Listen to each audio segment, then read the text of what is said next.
The Z to Z Podcast.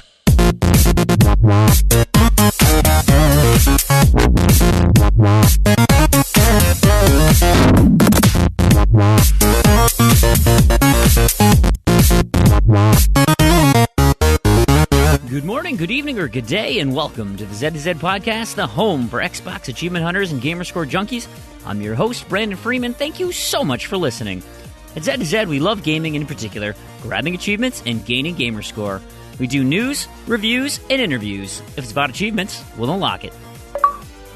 It's the last show before Randy's life is ruined by going back to work, and based on some feedback, we try to tighten up the length, but, you know, I'm involved, so there's plenty of jaw-jacking.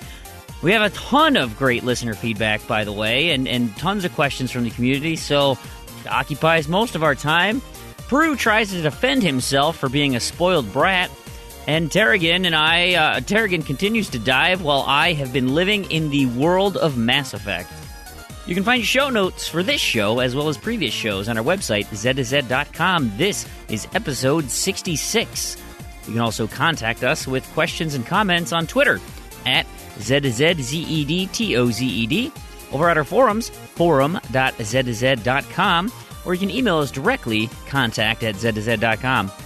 Today's show is brought to you by the achievement, What's Wrong With You? From the game Assassin's Creed Syndicate.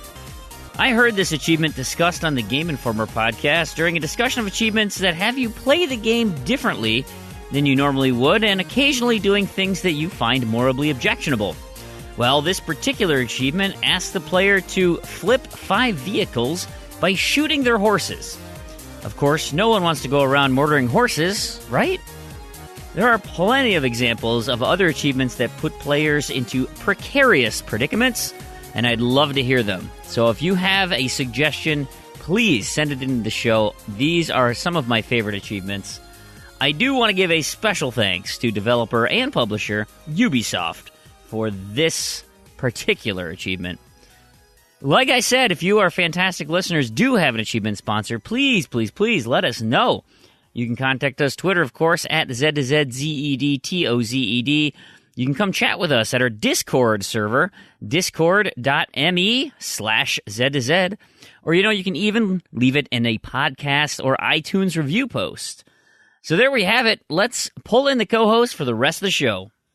All right, everybody, it's Friday. It's March Madness. I should be watching basketball, but instead I'm going to talk video games with my favorite friends, my fake friends. Number one fake friend, Proulx. How are you doing, Proulx? Well, we are all fake friends here, but you know what? It feels real, so I think that's all that matters. Hey, we're real friends. Oh, that's true. I'm real friends with Damien. Yeah. I mean, you could even be considered real friends with Proulx because you actually saw him. That's true. Yeah. I did very briefly. I feel like there's finger quotes all over. My other fake friend, Randy, getting ready to start his new job on Monday. How exciting is that? Yeah, it's a thing. Now, okay, I'll put it this way. I'm happy to be starting this job for all the benefits that a job brings, but it is nice not having to wake up at a certain time in the morning and, kind of being able to do all the stuff you have to do in a day, kind of whenever you want. So I'm not looking forward to that, but it will be nice to have a job, and it really does seem like a good job. So, and everyone seems to enjoy working there that I saw. So, but here's the thing, Randy. Look at it this way too. Having now coworkers, you have increased the amount of things you can complain about, like tenfold. This is true. This is very true. We could have a little segment every week, Randy's coworker complaints. Or not. No, hope not. How about not? Well, and you also hear Tarragon. He's with us. How you doing, Tarragon? I had a really bad week for sleep this week, so I'm actually quite tired. But I bet. I'm pretty good. I keep seeing you up at like 3 a.m. talking in chat. Yeah, I've just had insomnia really badly, so I've just been not getting a lot of sleep. Is it that We've both warm been weather? Not sleeping. I've just been getting up early. Not really. I mean, I've got aircon anyway for that, so it's just can't sleep. Clown That's a bummer. Can't sleep. Clan Elite me. Sounds about right. You must have watched that Emily Wants to Play 2 video. Creepers. And you're going to hear from Damien as well later in the show. He's around, poking, lurking. He does that. Before we get started in the regular show, NBA Kirkland mentioned to me on our where is that? The forums over at Discourse. Forums.zzz.com. And I had posted last year in 2016, the start of the year, I had done this on a different site and migrated it over when we started the Z2Z forums. It was my 2016 completions challenge. And what the goal was to do, I came up with like 37 random topics for what you wanted to complete a game in. So one of them was like a game that had zombies in it. One of them was like a game that you saved the world. Just kind of generic topics, and you had to complete a game, and it would fit into that mold. And you had all year to do it. And so at the end of the year, I said, hey, awesome. We're doing a 2017 one. So if you haven't seen the 2017 one, go to our forums, forum.zzz.com. It's Freamhole's 2017 completions challenge. There's only 30 topics this year. But I didn't make any sort of announcements of the 2016 winners, the people who actually went ahead and completed all 37 games. Now, I only got 22. We talked about it on the show, got hung up on Lego. But the six individuals that did, in fact, complete my completions challenge: Weasel Pizza, Chin Doctor, Tropan, NBA Kirkland, Angel SK, and Kez 001. So congratulations, you six. That's it was quite the feat. I'm excited. I'm on pace this year for mine. Not in terms of like actually getting them done right now, because I kind of preloaded a few of them, but they're lining up just perfect. So I will do it. I will do it, guys. Do you guys care? Are you looking in doing any of those competitions? Any of the completions? I'll probably look into it like in December again and just see how much progress I've made throughout the year. So I can see it. I don't know. If I'm like reasonably close, I might try and finish it off, but I'm not actively working toward it right now. Yeah. Fantastic. Do you even do completions, Proulx? Is that your thing? I try. I try sometimes. Sometimes it's just not feasible. Do not try. What is it? Like get out of fun? Yeah. Oh, God. Yeah. Unfortunately. Talk about that. Hey, you know what? Why don't we, while we're talking about completions and stuff, let's talk about our wins of the week. Why don't we start with you, Randy? What have you done this week that you are particularly proud of? Well, this week I had a good week for gaming this week. Because you had nothing. You had nothing to do. Yeah, I actually had nothing to do this week, which was nice. So I didn't have to spend like 6 hours a day looking for jobs and all that. So I started working through a lot of stuff on my random to-do list, and one of those things was Kane & Lynch Japan. And now I've been stuck on one level in that game for, I say like a year and some. I haven't really been actively working on it, but I've gone back to it 2 or 3 times to try and get through that level, and every time I would get stuck and I would just say, whatever, I'm going to play something else, and then I never come back to it. Yeah. So finally, I said, okay, this is on my random to-do list, beat the game in co-op. Now, I'm playing the co-op by myself, which is why it's so hard. So I'm controlling both Kane and Lynch at the same time, which is not supposed to be done. So one of them has to hide while the other one goes out, and you hope you don't die. And then if you do, you have to go quickly run over with the other controller and revive yourself. And it's annoying. And the other thing too is the Japanese version is actually quite a bit different than the not quite a bit, but it has a few key differences that makes it more difficult than the PC version or the international version. And that is that the difficulties actually make a difference. So in the other 2 versions, I had 0 noticeable difference between easy and hard. It was everything was effectively the same. But in this version, it's harder. You die quicker, things take more damage. It was like how it was supposed to be, I assume. Yeah, those Japanese don't mess around. I think It's just interesting. It's interesting you say that because I've heard the same thing about Wanted Weapons of Fate that has like 3 or 4 stacks. And I've done the German and the regular version, but the Japanese version, a couple of people have told me this, that it's actually significantly harder than the other 2 versions or the other variants, which is, it's kind of odd. And I'm wondering if maybe it's just because it came out later and it got in that trend, like, because there are other differences. I mean, it is not a, kind of cut and paste with whatever one thing censored in it. It has a substantial amount of censorship and a number of changes. So I wonder if, whether it was the original developers or whoever localized it for Japan that took it and made those changes, maybe realized, hey, this doesn't work, and they just fixed it. So maybe. I don't know. Or maybe they actually made it harder for Japan. I mean, that's possible too, because just with the Wanted Weapons of Fate sort of focus. And I think they do it with a bunch of other games, particularly shoot 'em ups. There's like a Japanese version which will be more difficult than the sort of Western version. Yeah. So it might just be a theme for a lot of Japanese games that they make the difficulty harder. Yeah, and it was. So that was part of the combination of it being harder. I mean, it wasn't a ton harder, but it was enough where that level was already that section, I would say, is one of the hardest in the entire game. Then with the added difficulty and playing it by myself in co-op made that section really tough.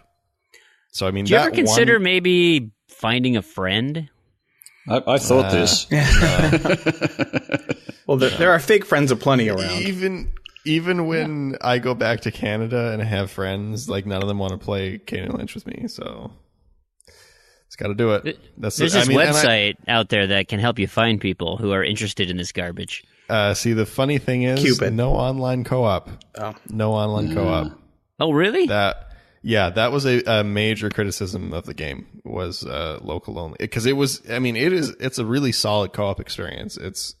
It's built to be played in co-op, but no online. So it's split screen? Yep. Split screen only. Yep. Okay then. Yeah. So, which is fine. You can. It's the whole game's totally doable with 2 controllers if you know what you're doing. So that was the 3rd time going through that way, so it was okay. I finally got through it, and then I was like, okay, this is getting done. This is getting done, and it is done. And the whole game, huh? You completed it? The whole game. That's the third time completing that game. That's all 3 Kane and Lynch Dead Men complete. And the last person to complete the Japanese version was on 27th of June 2016, which is quite some time ago. I'm not sure why. Was that wasn't Jack, was it? No, it wasn't. I don't think Jack's finished the single player yet. Okay, he's just got all the leaderboards. Yeah, he was in my group when we were working on the multiplayer bit of that one. So yeah, we worked through. I guess I just played the Japanese version with him, and then some of my other friends that I did the Japanese version with, I think they went on and did the PC version as well. But I had already completed that one. Fantastic, Proulx. So, what'd you do this week? Congrats. So when you're playing a game and you're not necessarily expecting to get an achievement, and then you get one and it's awesome. So that's what happened to me. I've been there before. Yeah. So that used to happen to me years ago. Yeah. Well, here's the thing, right? So, we talk a lot, Fream and I both, about our Titanfall boosting sessions on Thursdays, which are awesome. But I, generally speaking, I go in with the attitude of I'm just going to go in and do whatever needs to be done. I don't do a lot of prep time or planning of specifically what I'm going to get or what I'm trying to work for. I just go in with just kind of a so this is why the US team is so well, and maybe I don't hold anyone back though. So I just go in to talk and have fun, and I'm helping. So like if people need to kill me, I'll just run in the middle and people can kill me. So I am not slowing anybody down. Is my point. But this week when we were playing, we were doing quit outs for some game type or another, and all of a sudden I've seen it all, where you play every gameplay mode on every map. without ever having tried or keeping track of what I was doing or anything like that. And it just popped, and it was good. It was a fairly rare achievement, so I was very surprised, and it was very exciting. Nice. Those are fun. Cool. Yep. Those are fun. I got some of those too. Tarragon, what'd you get this week? Anybody who's been watching my feed will have known I'm back on the Beandive bandwagon. So I've started from Monday doing 21 games a week, as mentioned last week. So I've gotten 16 of those down. So that's all good. But that's not really the win of the week. The win of the week is getting my first challenge in probably a year and a half for having early access to Mass Effect Andromeda, which we'll talk about later in the show. But yeah. Challenge! 3 days away, 4 days away. Sorry. I know. I went to, because obviously it's preloaded on my game, my Xbox as well. And I went to your game machine thingy. Yeah. Well, it's actually Tarragon's game machine thingy, right? Yeah. But of course, I don't have EA access or the early access. So I tried to sign up, and they're like, "You're too early." I'm like, "Get out of here, you son of a." So that was not my win of the week. My win of the week actually was, so there was all that talk last week about Rayman Legends, because of course Damien finished Rayman Legends, and I was like, you know what? I'm going to get this game done. I'm just going to finish it up right now. And so it was Saturday, and I knew we needed some points for GTA SC, the Great True Achievement Score Challenge. So I went ahead and burned through my preloads. Well, I thought I only had to do one level.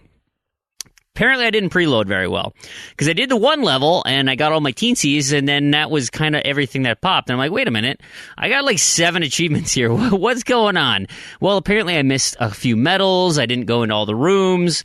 And so I went back and found all these things. Well, the nice thing is that because I forgot of those medals, I didn't count those against my total medal count toward the 11th level of awesomeness. So I went and did everything, got all the achievements, all 6 of the last 7 that I needed, and I looked at my leaderboard, and of course you need 6,000 medals total with all the daily challenges and all that stuff, 6,000 to get truly awesome, the final achievement, and I was at 5,998. So literally woke up the next morning, turned on the game, got my challenges, and bam, game completion, Rayman Legends, and that, my friends, is the stack.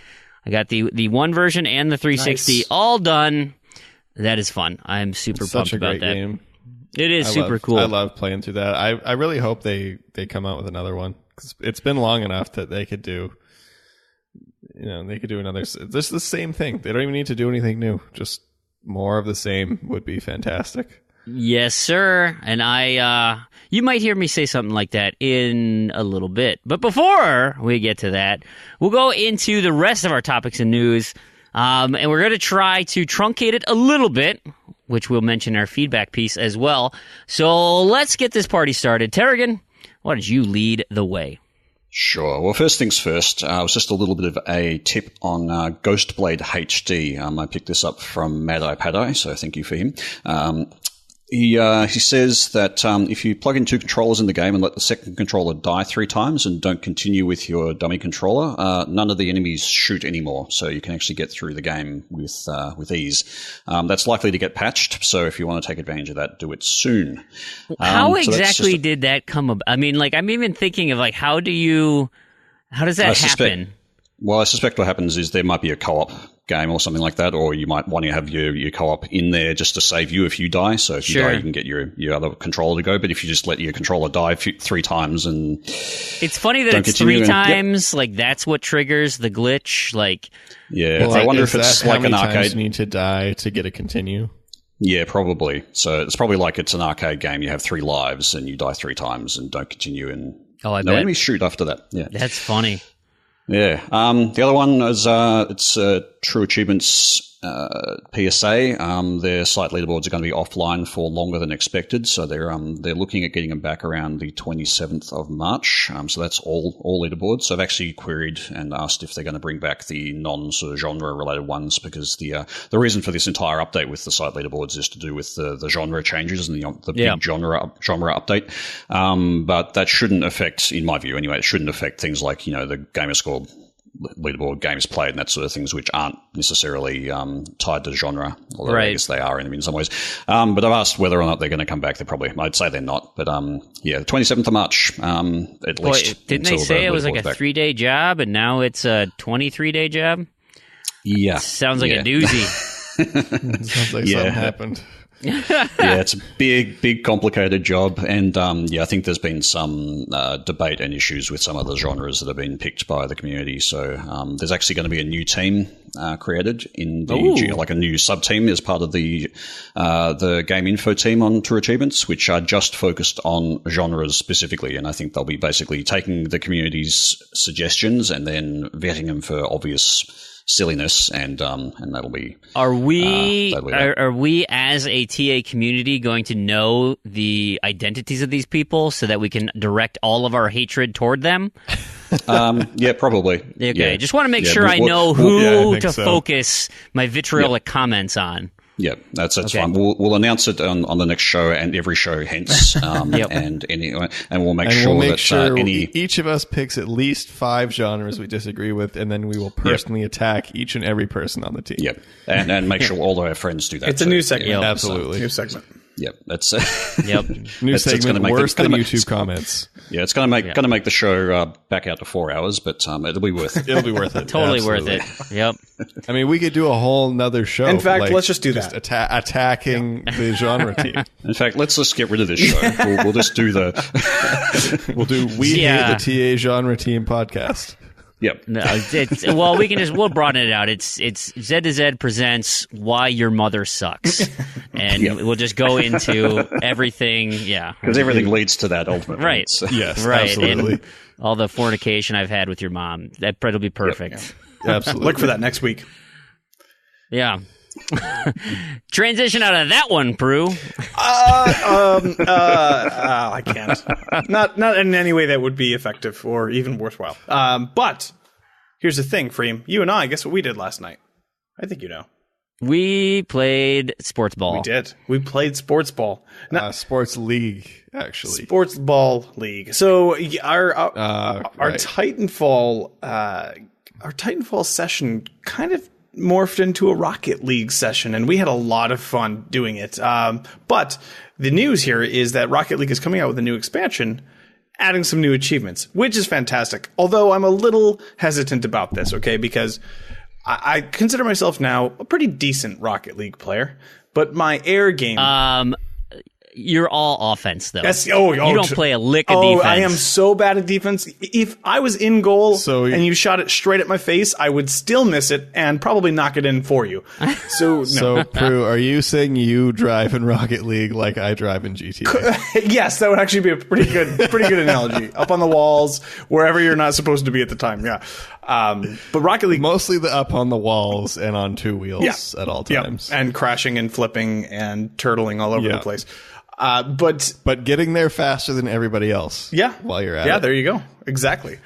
So they're coming out with this new mode. And so anyways, my point was that my aerial game is pretty weak. I don't spend a lot of time in the air, but they're coming out with this new mode called Drop Shot, where it seems like the goal is to kind of punch a hole.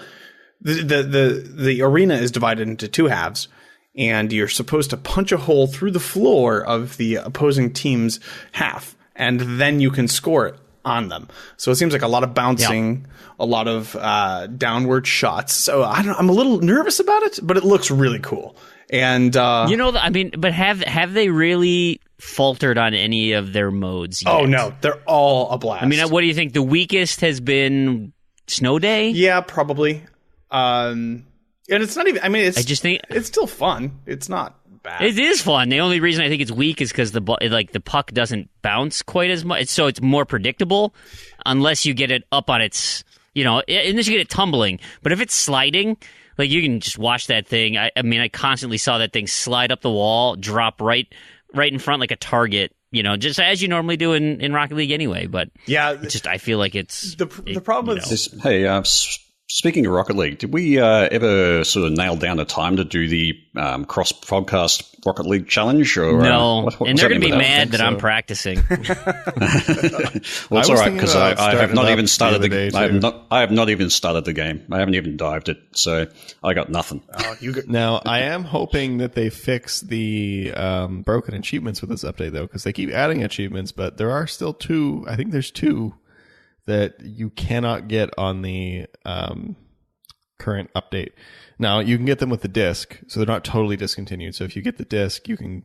Which ones? It's I believe it's the Warthog flavored ones. Yeah, it's the couple related to the specific cars, isn't it? So Warthog is one of them. And as far as I know, the cars are still in the game. It's just whatever it is that triggers the achievement just doesn't work. Yeah.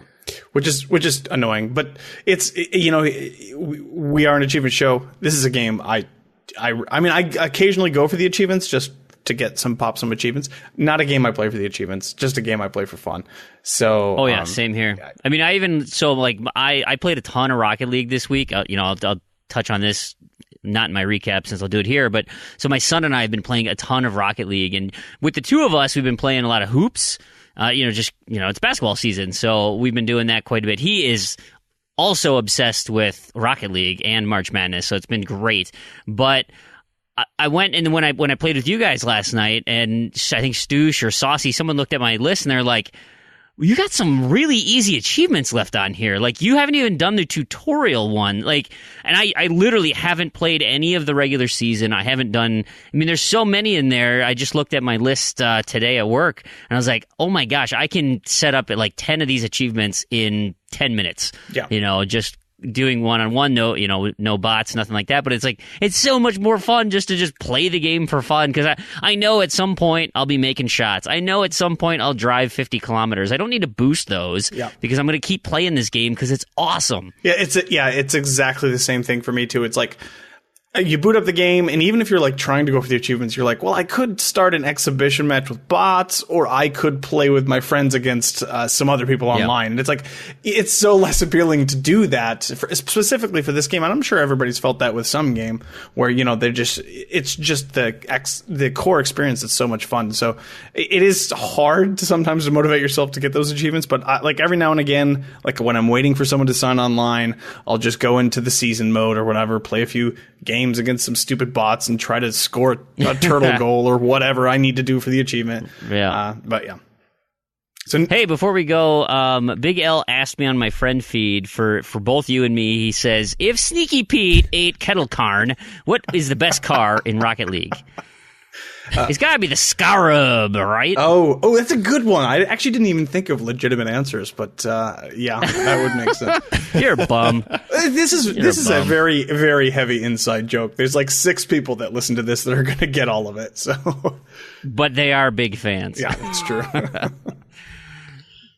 You know who else is a big fan? Randy is a big fan. What are you a big fan of, Randy? Well, I don't know lately, but I'm a fan of old Sonic games, and Sonic Forces. How old, though? Like Sonic CD, like games that are like as old as I am. Okay. So is that like 6 years old? Yeah, so like Sonic 06 is my favorite. Not really.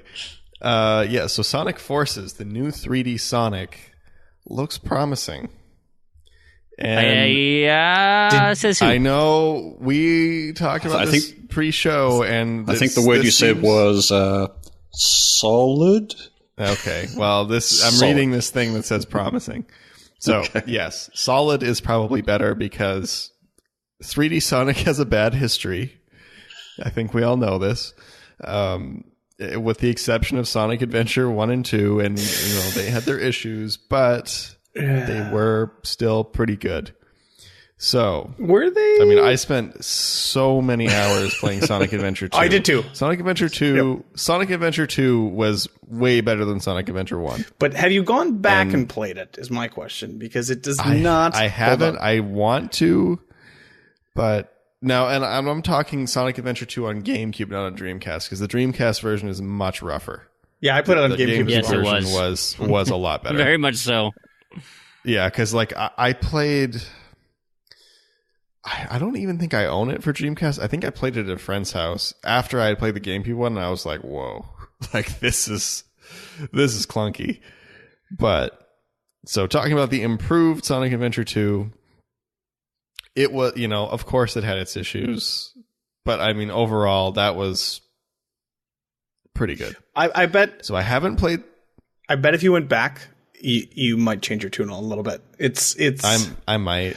It's now see, but rough. The funny thing is though, is I keep thinking that too about myself, and then I go back and I don't. Like every time, I don't really change my mind.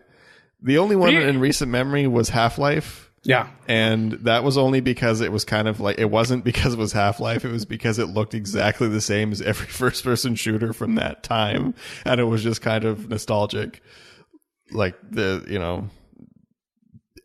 original Xbox era shooter that every one of them used the same textures and looked the same, and everything was a blob. So here's my take on this. And so this is because this was supposed to be Sonic Mania, right? No, I don't think so. Sonic Mania is still coming out. It's delayed. And it's still coming out, and it's still 2D, and it looks awesome. So we get Sonic Forces instead. Were they just remaking? No, we get both. Well, this year we're getting it. Sonic Mania is not coming out this year. No, Sonic Mania is coming out this summer. Oh, so it got delayed, and then they announced this other Sonic one. So were they initially making Sonic Generations and then just split it because people either like 2D Sonic or 3D Sonic? Probably, but no, this one I'm pretty sure that Sonic Forces was announced around the same time Sonic Mania was, but there was no info. It was just announced that it was a thing. Gotcha. It might not have had the name yet, but it was like, we're doing a 3D Sonic and this 2D Sonic that's digital only. Even the special edition is digital only, which bugs me, but it is.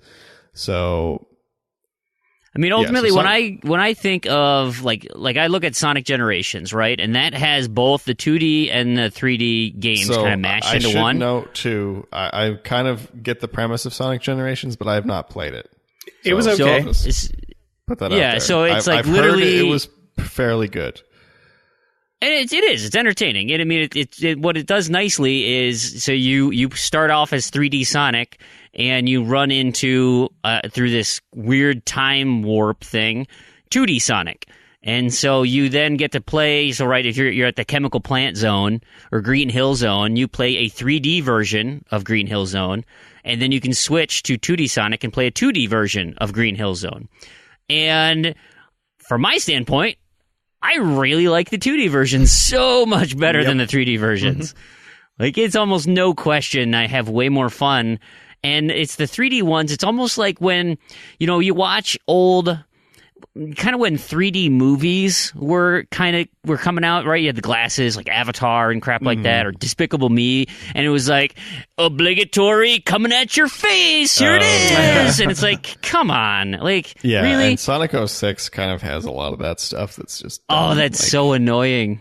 That's just look out, here comes a cannonball at your face. And it was funny, too, because I was just watching some gameplay of Sonic 06 the other day again. And watching the first level, like half the level is like a cutscene. I mean, it's not actually a cutscene, but it's just like cinematic, obligatory going through loops. But you don't touch, like, it just happens. Like, you just hit the launch pad, and then it just does like a little thing. And if you touch the joystick, you just fall off and die because it's buggy. But you don't even have to hold forward. It's actually better to not hold forward. So it's better to not play the game. Exactly. It's like you were saying. It's like they're like, oh, here's the hand coming through the screen because it's 3D. It's like, oh, there's Sonic going through a loop because you can't actually do a loop in 3D. So anyway, back to why I think Sonic Forces looks solid is because it looks like it plays almost like a 2D Sonic. I mean, you have this path that it's like a 30-second clip, so it's really short. Yep. And so you have this path that isn't like kind of an open space. You're effectively on rails. Yeah, you're almost on rails. You're going fast, but I mean, there's still things going on. There's still enemies in your way. There's still spikes to jump over. Mm-hmm. So it's like if a 2D Sonic was made in a 3D world, But the combat gameplay is like the best of the 3D Sonic. So you have the homing attack. That's faint praise. No, I was just going to say the best of 3D Sonic is super faint praise because you literally can just spam the B button or the A button and but home in on everything. How else do you do combat in 3D? Well, that's why you don't. This is why you never should. It's never. No, worked. I know. You just do the platforming stuff. You dodge, you jump over. Why are we doing this still? If it wasn't Sonic, we would know. We would have stopped this 10 years ago. But because that's true, because people love Sonic, we just keep trying and they keep failing, and some of them are okay. Like Sonic Generations, because they throw the old stuff in there, and a lot of them are terrible, like Werewolf Sonic. And then we just keep getting this over and over. And see, I stopped playing after Sonic 06 because it was such a disaster. Yeah. So yeah, Sonic Generations has kind of been on my radar for a long time, but I haven't found it for less than $10. It's an obnoxious completion. So it doesn't look that bad. It's not terrible. You know what, Randy? Grindy. But anyway, so I will give it a shot. I'm not going to buy it on release. I don't. Of course not. Pre-order. You don't buy anything on release. Why would you? Yeah, it's like not $60. Who does that? But I it has me intrigued. So hoping. Well, here, you know what? This is right up your alley, Randy. I like the style. It's if you're going to do a 3D Sonic, I think this direction is the way it needs to go. We'll see. Hey, so in the retro world that you like to live in, I got some games for you. Now, Capcom is all aboard the re-release train. Woot woot! They have come out. I mean, this is like their business model now is how can I capitalize on everything that I've already done? So no they have compatibility re-release for $20. We are re-releasing. Well, I'll just include. This will be my zombie news as well. Resident Evil Revelations, the original, is coming to Xbox this fall. And they're that re-releasing was originally a DS game, right? So it was a DS game that was ported to the 360 that is then ported to the One. There you go. So triple port. I hope this, for all intents and purposes, though, this was the Resident Evil that brought back the original feelings of the first game, right? As the 4, 5, and 6 went down action boulder punching, Revelations went back toward traditional survival horror. So it's one of the better versions of Resident Evil. So you've got that going for you. But I think what I'm more excited about is Capcom's announcement of the Disney Afternoon Collection. I didn't even realize all these games existed, but we've got a collection of 6 classic Nintendo games. I think they're all Nintendo. We have DuckTales. Yeah, they were all NES. I didn't realize DuckTales had a sequel, but DuckTales 1 and 2, Chip 'n Dale Rescue Rangers. Yeah, I didn't know it did either. Didn't know that had a sequel.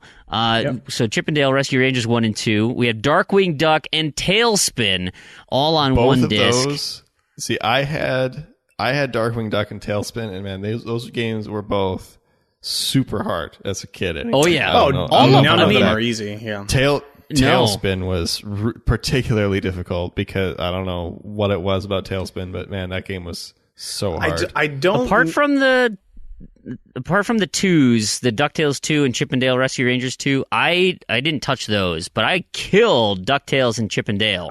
And I totally agree on Darkwing Duck and Tailspin. Like, I rented those and got so flustered because they were just so hard.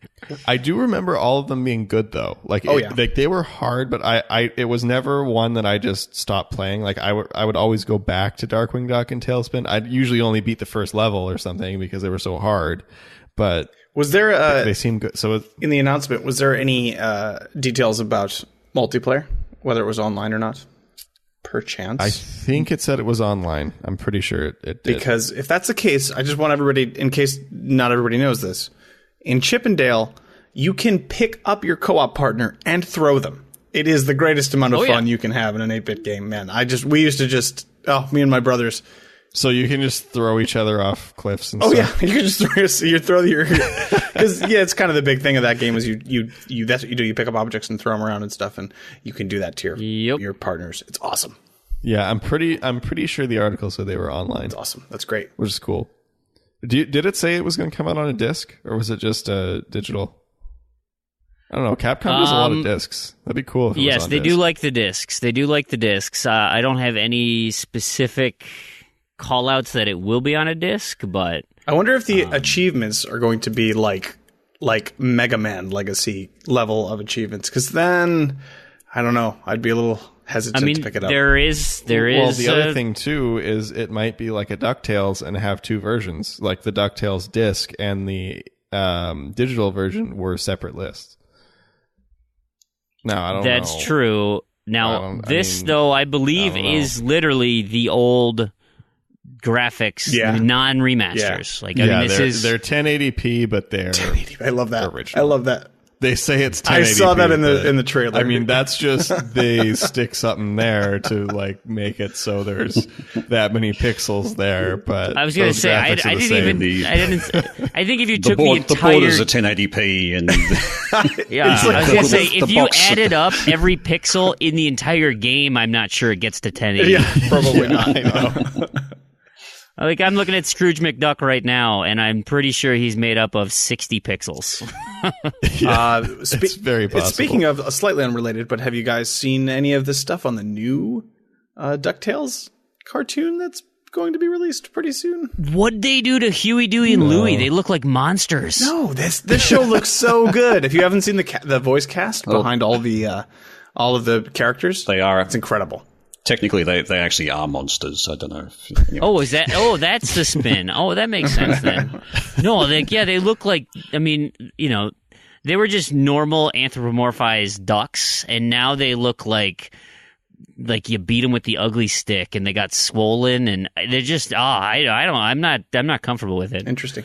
Maybe I'll get used to it, but it's you try and you're changing my childhood, man. What do you think you're doing? So I'm guessing. Just back on DuckTales and Chip and Dale, it looks like the sequels were probably extremely rare, which is why nobody's heard of them. I just did a quick look on eBay. DuckTales 2 is $160. Oh, wow. Whoa. Wow. So I'm going to take a guess that Chip and Dale 2 is probably also in that range. So they do like a 40 disc limited run. Yeah. Are the rest of them in landfill in Utah? It's Arizona, probably just New like Mexico? the kind of the end Do you of reckon life type stuff. Do you reckon they'll take a trade on Superstar Karaoke? Yeah, maybe. Now you're talking. About the same price. Yeah. I think I had a friend that had Chip and Dale's too. Maybe he still has it. It's probably worth like $200-$300. Yeah, seems unlikely. Is Proulx made a Chip and Dale? Well, sometimes when we're just hanging out, nothing else is going on, but I think that's entirely different, so we should keep moving on. Yeah. Hey, you were talking about trading games and stuff. So we've been in contact, and those of you who are familiar with the Achievement Hounds forums, if you were cast-offs or maybe cast-off's not the right word. We left there. But anyway, if you were part of that community, you might have been familiar with the viral games concept. And so we've been talking with that crew about trying to get that library over to our site because there's nobody over there anymore. It's just being wasted. And so why not offer that to our community? So we're still working out the details on how to do it, but it'll likely be in the forums. Cabo is kind of he's heading this thing up, and so we'll try and figure out a way to get this involved. But if you're listening to this show, you like achievements, and you have yet to go back to those old school 360 games, you may have an opportunity to get your hands on them and plow through Space Chimps and all these other garbage games that are out there in the near future. Nobody plows through Space Chimps. That's notoriously. Oh, is it Space Chimps, or am I thinking of Hail to the Chimp? Hail to the Chimp. Sorry, I always get those two mixed up. Space Chimps. Yeah, is I do too. Hail to the Chimp. Suffice it to say, all garbage. Chip and Dale 2 is between $200 and $300. Wow. Yikes. That is crazy. Yeah. Okay, maybe I will ask my That friend is if insanity. they still have it. I'd be like, hey, can I borrow that? As I recall, in As I recall in the viral games, I think there was a copy of My Horse and Me 2 floating around in there as well. Yes, there was. Some rarities, like not difficult games, but there were some rarities floating around in there too. So yeah, so we're working on the details to make sure, see if we can get something set up here. It's been in the works for a bit, but we'd love to offer that to our community. Most of us, have already done all those completions and things, but, we've got some new listeners, some new budding achievement hunters that perhaps didn't get those old 360 games. So this would be a great opportunity to track those down. We also got a private message from Forced to Change, and he says, "Hey, I enjoy listening to the show, but 3 hours is too long. And, of course, I can't stop listening mid-show because I'm a completionist, so hence me being a member of TA. But I think the show could be stronger if you guys get it down to like an hour and a half. Any thoughts from the community? What do you guys think? I responded to him privately, but I can mention what I said here, and we're kind of get both sides of the fence. We want people who want long shows, we have people who want short shows. We've talked about this on a previous show as well. Where do you guys fall? Tarragon, what do you think? Well, originally I was pushing for shorter shows just because of the amount of time it takes or was taking to edit them originally. I've now sort of got that down reasonably well so that editing's not a huge deal. But if with the longer shows, let's say if something does go wrong with our recording and I need to do extensive editing and re-listening, that can mean that my time triples, quadruples the length of the show just in editing. But that's not usually the case. We've got it down pretty well now, and that's been good. But I do feel that we are getting a bit long again. I think we were sort of trying to aim for cutting off at around about the 2 hours, but it's been sort of just getting a bit longer. I would like to make it a little bit shorter. Doesn't need to be 90 minutes or anything like that, but I think 3 hours is pushing it a little bit. But there are some members of the community who love the longer shows, so it's a bit of a double-edged sword. What do you think, Randy? Now that you're going to be starting work, where do you stand? Well, getting up early is tough for me, but I'm going to get used to it, I hope. So, of course, we start recording very late at night and finish very early in the morning. So, shorter would be kind of nice, but we also like to talk a lot. So, and I like to talk a lot, and you like to talk a lot, and me not so much. Well, it doesn't help that I'm such a diva, and I can't record till late. So everything revolves around me. Thanks, Fream. Yeah. Center of the universe. Jeez. Yeah, it's tough because and it seems like we get almost kind of an equal amount of feedback of people that like the really long shows and people that think it's too long. So it's Fream, really tough to just absolutely just on your say timing. One way or the other. Yeah, if the problem is, Fream, if you were available to record earlier, our shows would go even longer. Yeah, that's true. That's probably true. That's true. That's probably true. We'll have to do we could do a Fream pre-show. Oh, there we go. I'm actually, both of you guys, Tarragon and Randy, you guys both mentioned some logistical reasons why shorter shows are better. They're behind the scenes, they're definitely better. It's just easier, obviously. But from a pure listener standpoint, I gotta say, I'm a fan of, the longer the better, man. Make them 6 hours for all. Because I don't understand the hesitancy when you're just a listener, because, you're not forced to listen to them all at once. Unless, I guess, you consider yourself a podcast completionist, which is a new term I was unfamiliar with. But, you listen to it when you have the chance, and usually they only come out once a week or whatever. So, you have the whole week to listen to it. So, I don't know. I like the longer shows. But again, I understand the reason for why you'd want to keep them shorter. It goes both ways, and so hopefully what we're doing is entertaining enough that the content is decent, so you don't dread. Because there are some podcasts I listen to, like back in the day when I was listening to Planet Destiny, and so that was 2.5 hours of hardcore Destiny talk. Okay, when they kept going over and over the same, matchups in the Crucible, or this is the new meta, this is how you should spec out your guy. It's like, okay, I get it, guys. Now we need to move on. We need to, sometimes we can get stale in our content. Yeah, I get that. That happens. And so hopefully we can keep it fresh and give you a reason to listen. Last episode, I thought we did a great job. I was laughing my ass off during the, the playback on that. I enjoyed that thoroughly this week. The sock strumming episode? It was a fun episode. Just in general, it was silly. early. We had some good times. We had some good discussions, and I think that's kind of, if we have a good topic and something, we're not going to bloat the show just for the sake of having content and to be long. But if the show evolves into that because we've got some funny anecdotes or a good story, or we want to listen to Randy talk about something for the fourth time, whatever. And from just your the fourth time, right? Your podcast completionist standpoint, it's not. I don't feel like we stay on one particular topic for a crazy extended period of time. So, there are.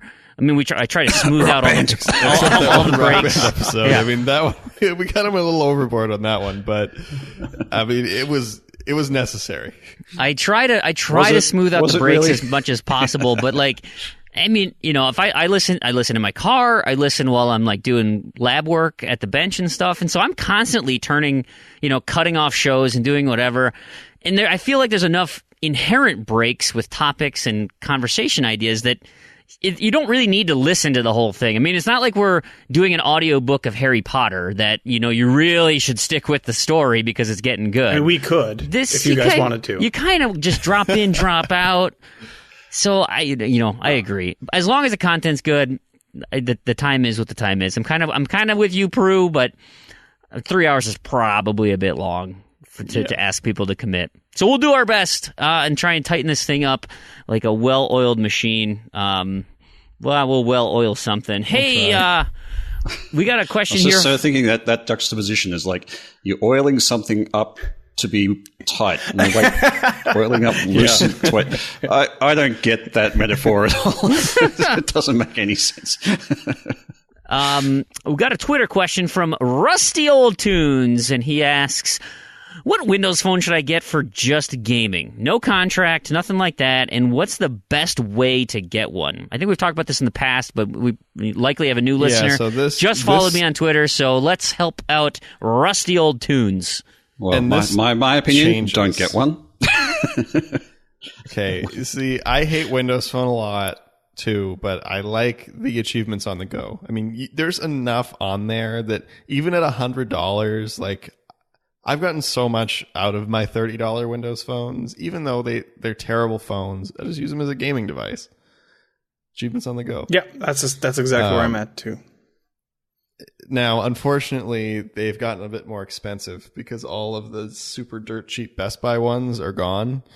It looks like right now the best one is on the Microsoft Store, and this is assuming you're in the US. I'm not sure for other countries, and it's actually a lot tougher in most other countries. They tend to have fewer Windows phones.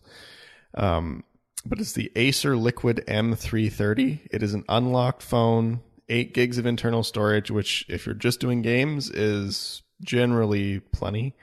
Comes with Windows Phone 10 on it, and it's $100 unlocked, no contract. So you got a link for that? Can you put that in the show notes? Yes, there is a link that we can have in the show notes. There are a couple others on the Microsoft Store in the similar price range. One does not have 1 gig of RAM. This one does. So it will play all of the Windows Phone games that work on Windows 10. Where the other one will not. They're both the same price. So this one is probably better. I don't see how the other one would be better in any way. Then you can go into the $500 range where they're crazy expensive and stuff, and that's probably not really good. If you're into those, look on the Microsoft Store, but pretty much at this point the only place you can get them is from the Microsoft Store or Amazon. Sometimes Amazon has cheaper ones from a reseller or something.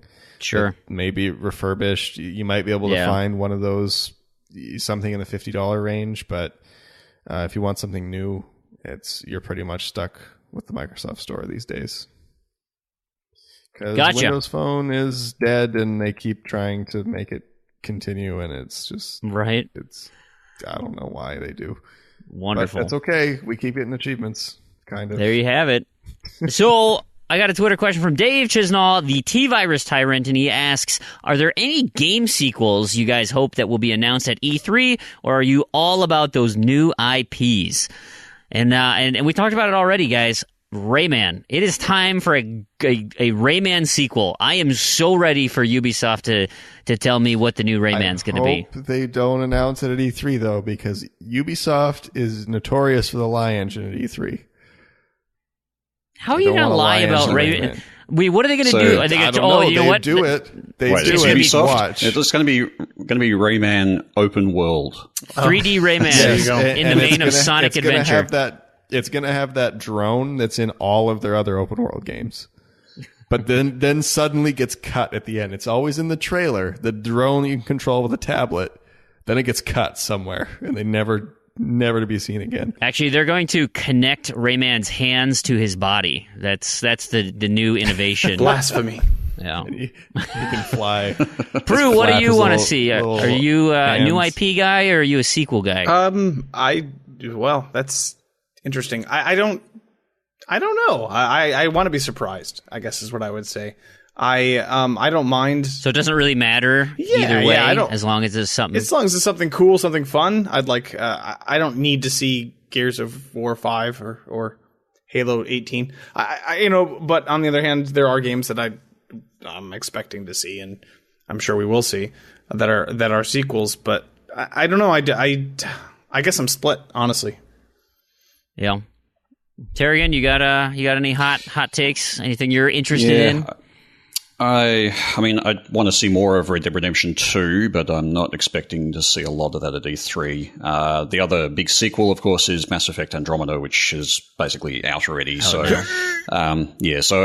I would say, to be honest, I think it would be in Xbox's best interest if they announced a lot of new stuff. They've been criticized a lot in the media in the last 6 months or so just for their lack of original IP. So, I think that would be in their best interest, and I sort of half expect that that's what will happen. I'm not too interested in a lot of the sequels, particularly sequels to the big franchises that Xbox has anyway, because they don't really hold on. Forza 26 is coming out. It's going to be so different. I agree, though. I mean, I agree that we're probably going to see a ton of new IPs, but the question is, what sequel do you want? What would you be super pumped to hear about? Like, as we know, okay, there's been no official Rayman announced, but we know another one's coming. But, the sequels that were announced last year that I'm just crazy pumped about, like State of Decay 2, man, I am so amped about that game, but that's already announced. That's not fair. That is a sequel I'm looking forward to. So what hasn't been announced that you're like, gosh, this series is just ripe for a new version? Is it Sunset Overdrive 2? Yeah. Put it on your wish list. Go nuts. We talked Bully 2. Oh, Bully 2. That's a good one. We talked That's a good one. Last week. My wish list, anything. Anything 2. Anything 2. We talked last week or the week before about essentially the soft announcement of Borderlands 3, which I would be very excited to have officially announced and have a release date or a trailer at least. That would be really awesome. I'd be very pumped. I'd be down for that. As far as new IPs, they could even be sequels. I want my mashups that I mentioned last week. I want all of those games. Those all sound awesome to me. So whoever's in charge of that, get that done. So if it's a new IP that takes the concepts that I mentioned, or if it's a sequel and I guess they can't be sequels because they're totally changes in the genre. So it'd be like a major game, the offshoot. So Halo, whatever. Gears of War, the cooking Raving Rabbids. Yeah, right. Yeah, whatever it is. I want to know. And of course, anything with zombies. Oh, there you go. Sequel to Earthworm Jim. It's not actually. Earthworm Jim is up for sale right now. Interplay is selling their entire portfolio of IP. Randy, you got a job, man. Buy it. Well, right now the Shovelware Empire. You could be the proud owner of Earthworm Jim. That would actually be amazing. You could introduce his sidekick, Raincloud Randy. Then, he'd be his on-screen co-op partner. The first thing I would do as new owner of Earthworm Jim is I would purge all record of Earthworm Jim 3. You'd pull it out of canon. This is non-canonical anymore. Yes, because it was awful. That game was just awful. and then do a proper Earthworm Jim 3. But no, actually, the funny thing is I looked at the company, like the total value of the company, according to their last traded share price, which is not actually traded on an exchange because it's worth a penny. It is actually worth a penny. The company is valued at less than $10,000. Dude, you got that. No, but I mean, it's, it's actually going to be worth more than that because I mean, it's just, I'm sure like 2 people own all those shares. So I'm thinking, you know, you have 2 functioning kidneys. And now they're kind of bum, but could you trade one of them? There you go. I mean, I hear there's a market for that. Yeah. So anyway, I don't even know how I got digging into Interplay. Oh, I remember. I was watching a video today of Another World, watching just people play it because it's funny. Because it's clunky and old.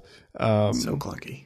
And then I noticed that Interplay published it. I didn't realize there's a Super Nintendo version, and Interplay published it. I was like, yeah, I haven't looked at Interplay's website in forever. Maybe they're working on something. And they were, but they ran out of money, I guess. So now they're selling their entire portfolio of IP, which includes...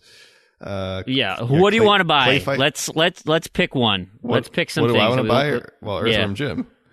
Well, I know. So I'm asking Proulx and Tarragon. You guys, I mean, man, is it Clay Fighter?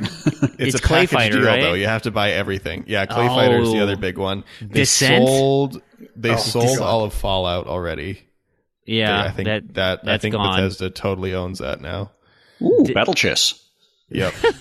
Yeah, no, Interplay has a lot of stuff from kind of back in the 16-bit era. I mean, I played so many of these games on my Gateway 486.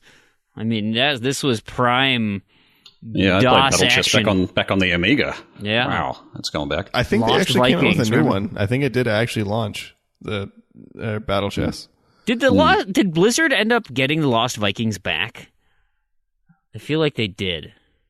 We were Anyway. in something fairly recently. What was that? I can't remember. Proulx, there are 9 Space Trek titles. You know, I here. literally just went to interplay.com and Star Trek is right on the title. Yeah. Let's see what games they are, though. I don't know if they're going to be any good. We got the 25th anniversary, Judgment Rights, Klingon Academy, New Worlds, Starfleet Academy, Chekhov's Lost Missions, which looks like it was discontinued, Starfleet Command 2, Empires at War, and Starfleet Command 2, Orion Pirates. I'm hearing RTS on those. Yeah, not a lot of good. Here, Star Trek doesn't have a lot of good games. Come on. But Klingon Academy. It's okay. Listen, Proulx. Here's the thing. If you buy the IP, you can do whatever you want. Well, with it. you can. So what kind of game would you make? Star Trek is not going to be like that, though. I don't think. I'm surprised they can even sell it at all. Yeah. I don't think they're selling those. The announcement actually didn't list those particular titles. So they may have published come them, but they're on, not. you and your details. We're just having fun here. Sorry. The other thing I'm wondering too is because all the D&D licenses aren't going to go either. You know, Baldur's Gate and all that stuff. Those are because I know for a long time Earthworm Jim was kind of held up in IP limbo between Interplay, I assume, and I think it was the creator Doug TenNapel. So I wonder if maybe Interplay doesn't completely own the rights. Maybe it's just half. Because a lot of games just get in that kind of limbo space forever. Oh my God, Boogerman? People disagree. I love Boogerman. I totally forgot about Boogerman. About these. Boogerman was awesome. Boogerman is like the best. It's so 90s. It's ridiculous. Yeah. Because it was it was like great graphics, hilarious concept, and the gameplay was super solid. Like that game was so fun. And I think it was, what was it titled? A pick and flick adventure. Oh yeah.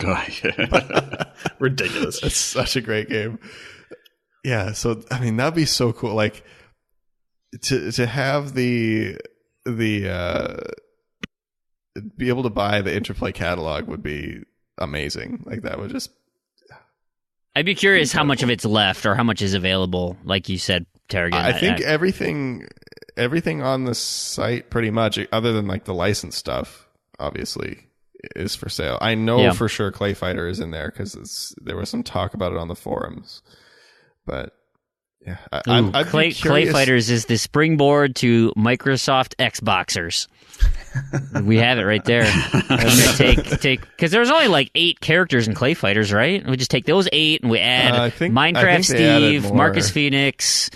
Clay Fighter had the coolest characters too. Did it? It had like Santa Claus and the Laffy Taffy guy, and I don't know, and the snowman, Bad Mr. Frosty. Oh, Bad Mr. Frosty was cool. I'll give that. Yeah, well, and Clay Fighter 63 and a third had Earthworm Jim. Yes, it did. Yep.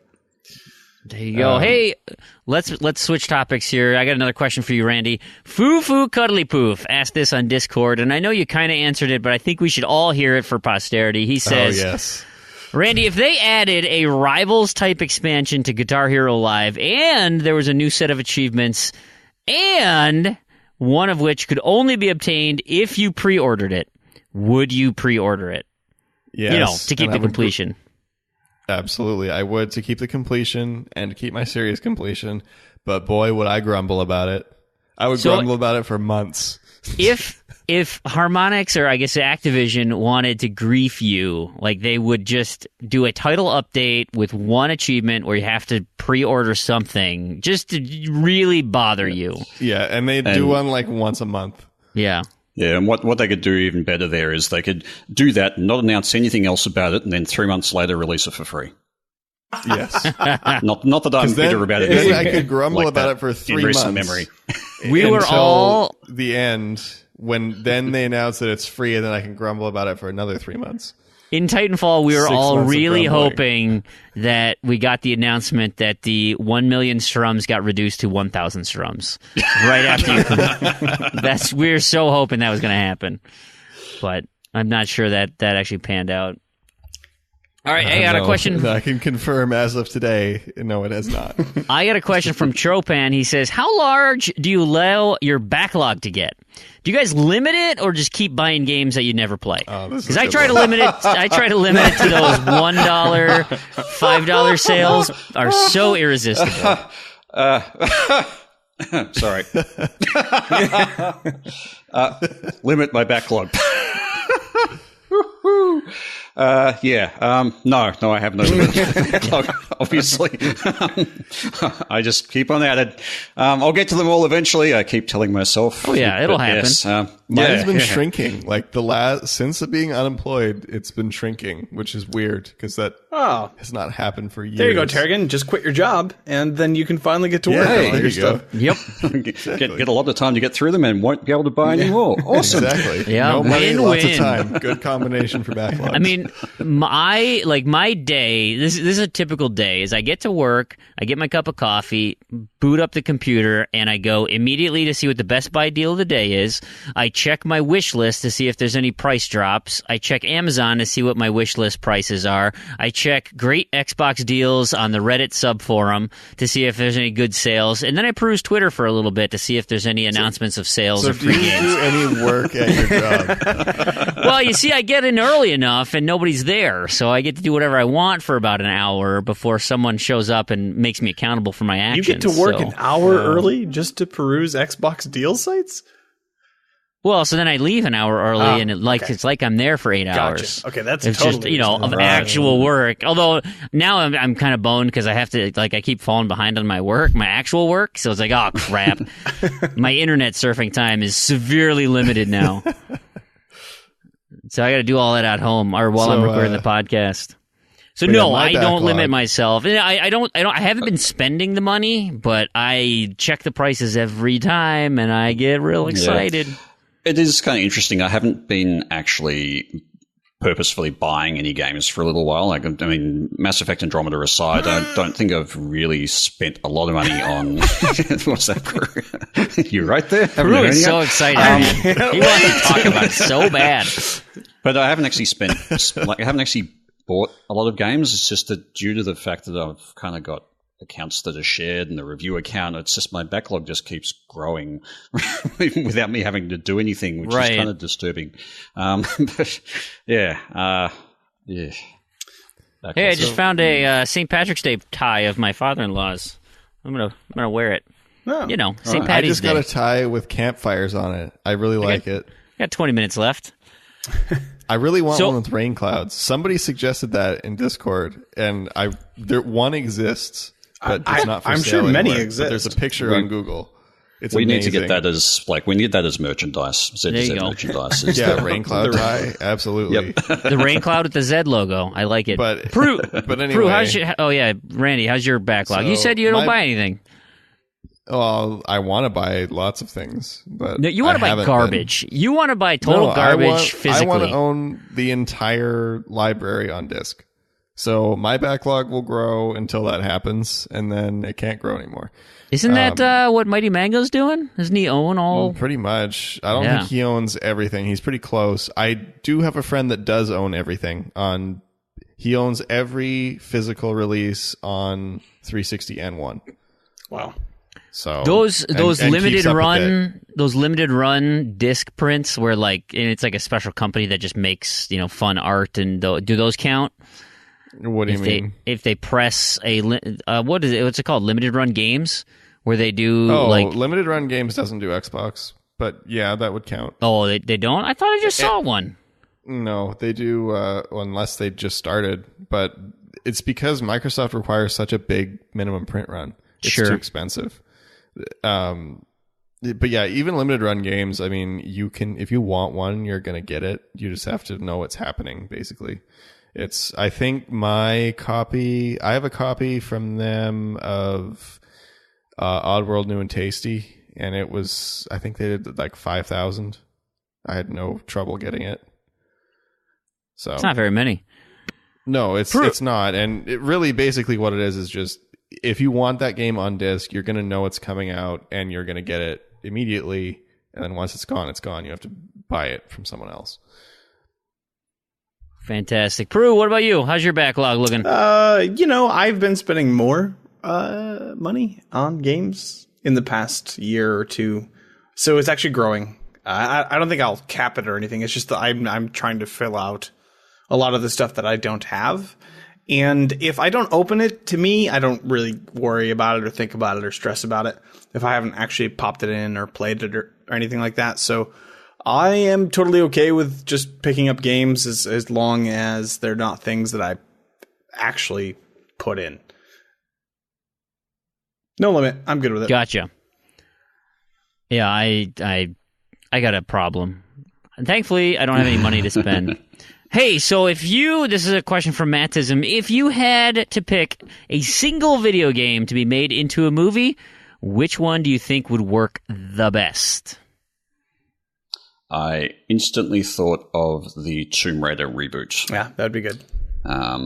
The video game story, if that was made into a movie, I think that would work reasonably well.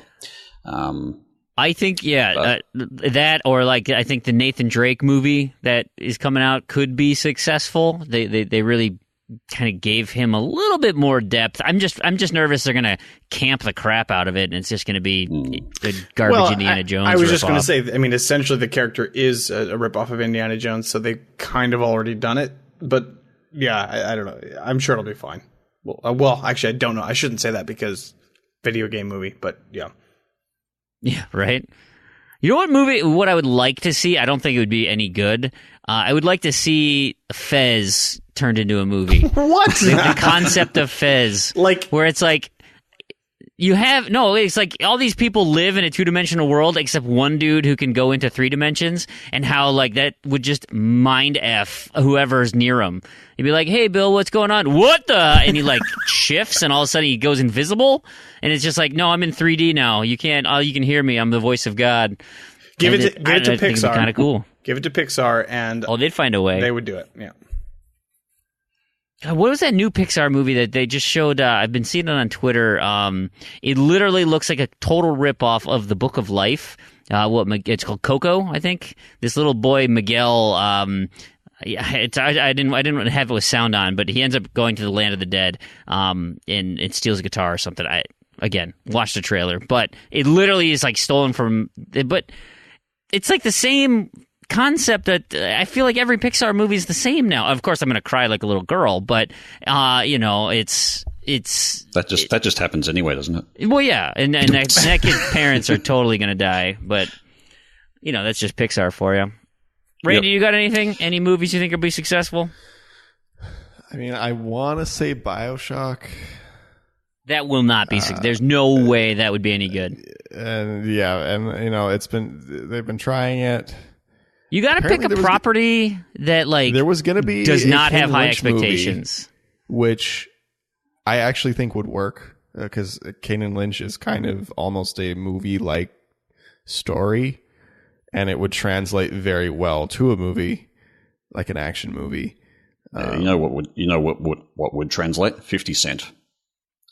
50 Cent Blood in the Sand. Well. You're right. I haven't played that. That would translate to a movie really well. But no, and Kane and Lynch wasn't one that I would have thought of initially as a movie if I hadn't read that it was like it had been a thing at one point, which I think is kind of would have been cool to see. Yeah, but I would like to see an Oddworld movie. They were going to do one, I think in like the mid 2000s, mid 2000s, early 2010s, and it ended up not happening. Yeah. But I think they could do a very good job of it. I just don't know how they would do it. What about like Spec Ops: The Line? I think that could be a compelling drama. Now the problem is you take out the player agency of choice in that one. You'd have to pick a path, but there's some interesting concepts in there that could present well as a dramatic piece. And it's really hard to talk about why that would be a good movie without giving away some of the. So those of you who have played the game, you would understand my comment. If you have not played the game, you should go play the game. I've always I'm still holding out hope, and I know I shouldn't, but I'm still holding out hope for the Halo movie. It's not going to happen. It's been dead for a long time. Would it follow Chief, or would it follow like the kind of the Reach, or this just a generic soldiers or Spartans? What I would be interested, I don't think you can do the Chief story. Well, as a movie. You couldn't do the first Halo game as presented in the game as a movie because you're just following some dude who doesn't talk for 2 hours, and nobody wants that. Yeah, well. Through several hours of the same routine levels. Exactly. Yeah. But it is a rich enough world and an interesting enough world that it could be really good. I would like to see, I wouldn't say Reach, but I guess leading up to the events of Halo 1, and maybe even including them if you wanted to fast track them. But, we got real close with Neil Blomkamp for a while. He was the director of District 13, which was a fantastic science fiction film. Yes, it was. And we were real close. And, actually, it was the same thing with BioShock can't remember the director's name off the top of my head, but also very, very close. It seems like every time Hollywood, is actually going to go all in on a video game film, they pull an Assassin's Creed or whatever else, and they kind of only half do it. There's going to be a Spider-Man moment for video game films where somebody's going to get it right, and the floodgates are going to open, and then we're just going to see unending video game films for the next 15. But it's years. It's not going to be a mainstream game. That's the problem, is because if you have a game like Halo, the expectations are going to be so high it cannot succeed. And if you have Chief and you mess it up, they're going to hate you. If you don't have Chief, they're going to hate you. So how do you do it? Do you have like a group of soldiers kind of helping Chief, and he's like a support character, or and you focus on these? Nobody's going to like that movie. Gears of War, same thing. It's too ingrained in people. There's too many people who have stake as to what that movie should be. They're going to be pissed.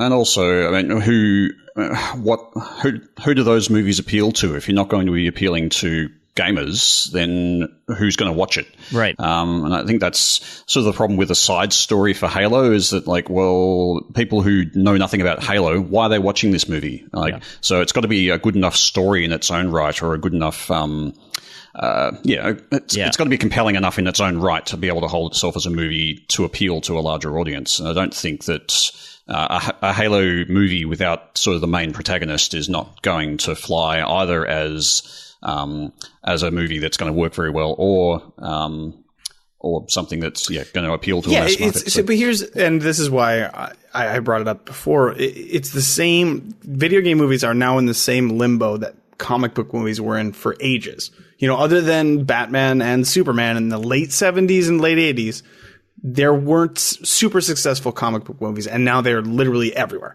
But for a long time, come on, the Hulk was great. Yeah, right. for a long time, nobody, quote unquote, knew how to do it properly. And then we figured it out. And I think we're just one or two really good movies away from doing it.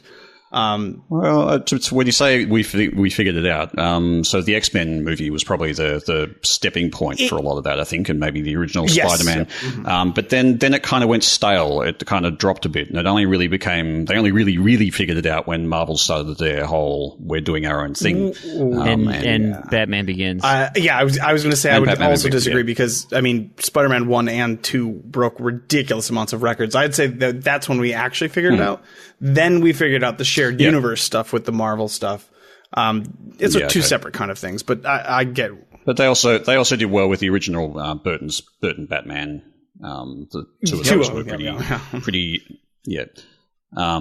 After that, it went kind of off the rails, and that's the thing is that they seem to go okay, and then they're off the rails a bit. And I felt that sort of when that happened with X-Men, and that happened with even with Spider-Man. Yep. So it's. Anyway. I mean, I just think you're going to have such a hard time splitting what people expect from a video game where you are immersed in the world, you are experiencing it, you have direct control over what's happening versus a medium where you sit and watch and enjoy a story. And so I just don't see a mainline game that, the only thing it has going for it is that the characters are widely known. So if it was a Minecraft movie or a Gears of War movie or something, then hey, it's Minecraft Steve. I can relate to him. But you say the same thing about Angry Birds. Everybody knew Angry Birds, and that movie was garbage. And so you're right. Maybe it just takes one script. I don't know. Yeah, I don't know. I think it might even be a genre thing. So I'm sort of thinking.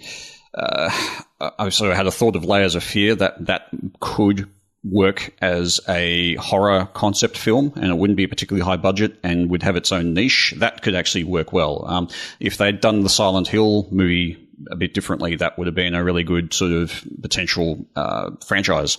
But they just kind of messed that one up a bit. But all the horror theme ones might work fairly well. But they're their own niche in cinema anyway, so it's not going to be mass market. I mean, let's not forget there are 18 Resident Evil films that they've made so far. So absolutely, they have done it. But there's a those are super. That's probably the only successful. That's probably the only really successful story from video games to movies when it gets right down to it, isn't it? Yeah. Hey, Big L asked, and this was in Discord chat. He said, "Hey, do you guys watch trailers and or being spoiled by info online, or do you like going into a game or a game or a movie, as we're talking about here, fresh and not knowing what's going on?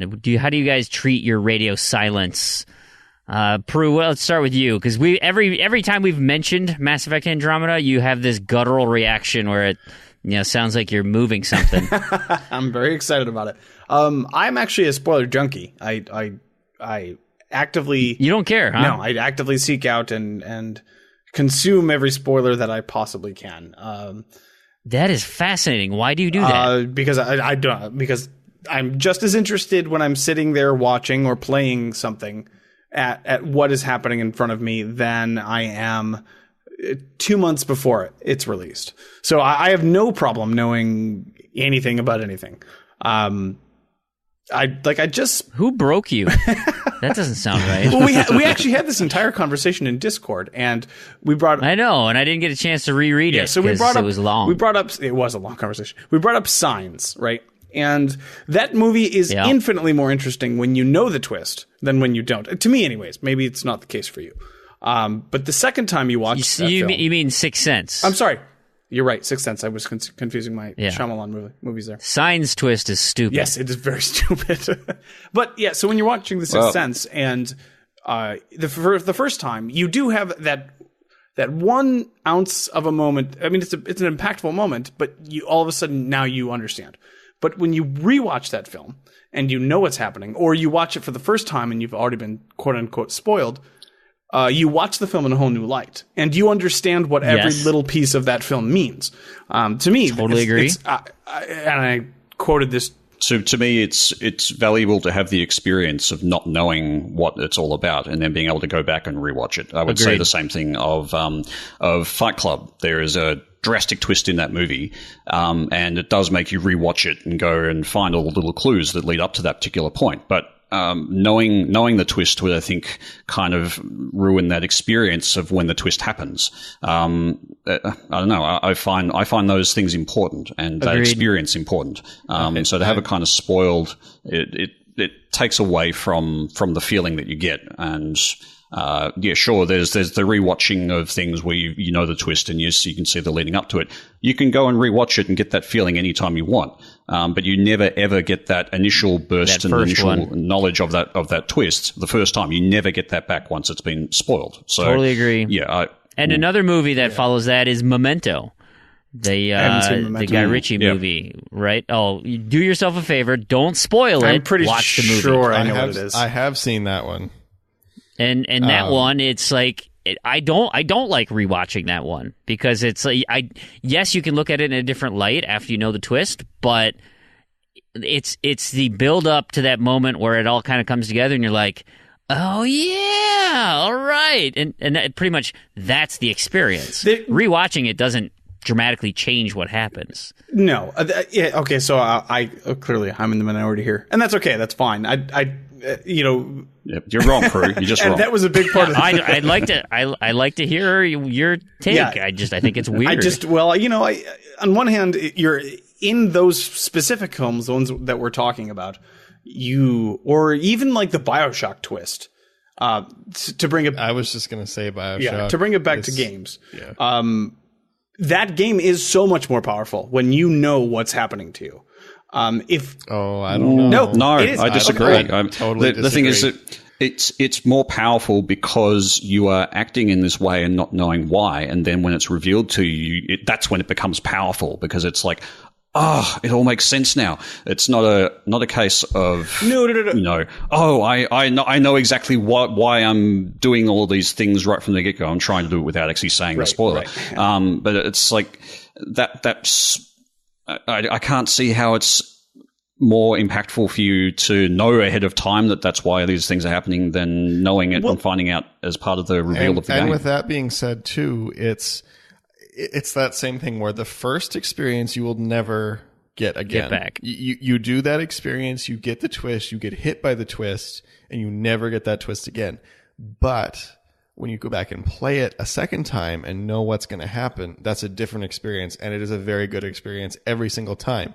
Every time I've replayed BioShock and BioShock Infinite, I've enjoyed it almost as much as I did the first time I played it. But it's a different experience. It's a different experience going through the second time. And that first one you will never replicate. So now, Proulx. So it's not to say that pre-playing or rewatching a movie is not an experience, a good experience in its own right after knowing those particular things. Not at all. They're great experiences, and sometimes with a lot of those movies that have those big twists, sometimes that's really, really valuable and is actually sort of part of the movie itself. I think that second watch, but the first watch without knowing it is also its own thing, and I can't. I'm going to defend Proulx here for a bit because there is one area that I totally spoil myself on, and it's scary movies, horror movies, because I want to know what's coming up because I don't like the feeling of not knowing what's going on.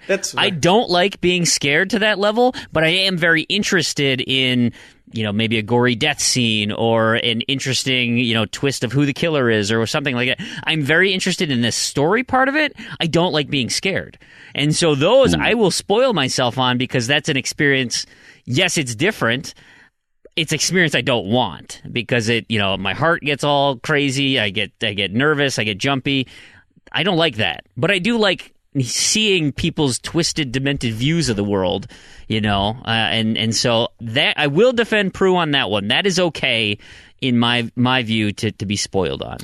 But and I think that's just more that you don't enjoy the horror movies as they're presented normally, and you do that as a way to make them palatable, and that I think that's fine. But if you did enjoy the horror movies and you didn't have those sort of issues with them, you probably wouldn't seek those spoilers out. Nope. You would just take them and... I agree. Now I want to hear what Proulx has to say, because he sounds like he's ready to defend himself. Gloves on. Right. So here's the thing.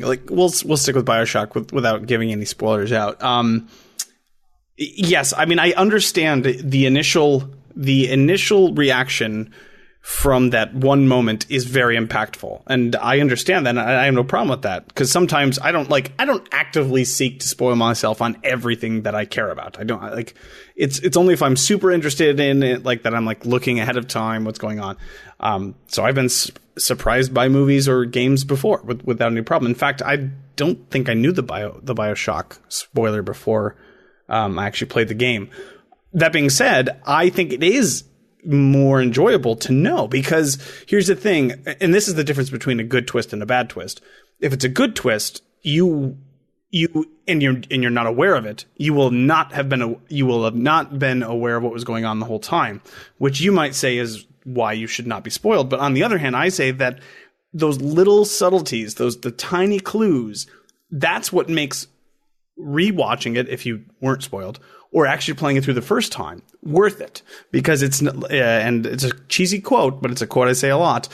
It's not about the destination, it's about the journey. And so every time that you're going through that experience, and if it was well written and well crafted, like BioShock very much is, it's more about how are these themes actually happening as I'm playing this game? Where are these little clues at, tiny little clues that you would never, ever know to look for?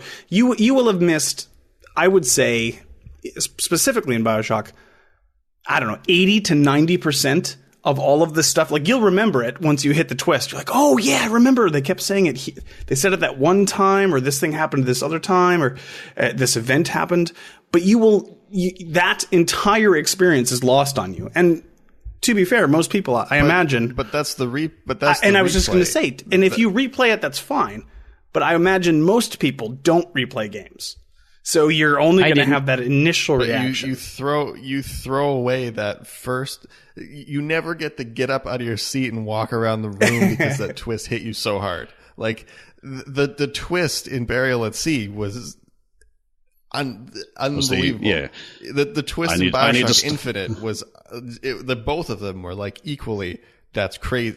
I didn't see that coming at all, and then I replayed it, and I was like, oh yeah, there's that little thing. There's a little thing. There's a little thing because it was so good, and I wanted to replay it, or I wanted to rewatch that movie to get that second experience. But by spoiling yourself first, so you get essentially the second play the first time, you lose that first play.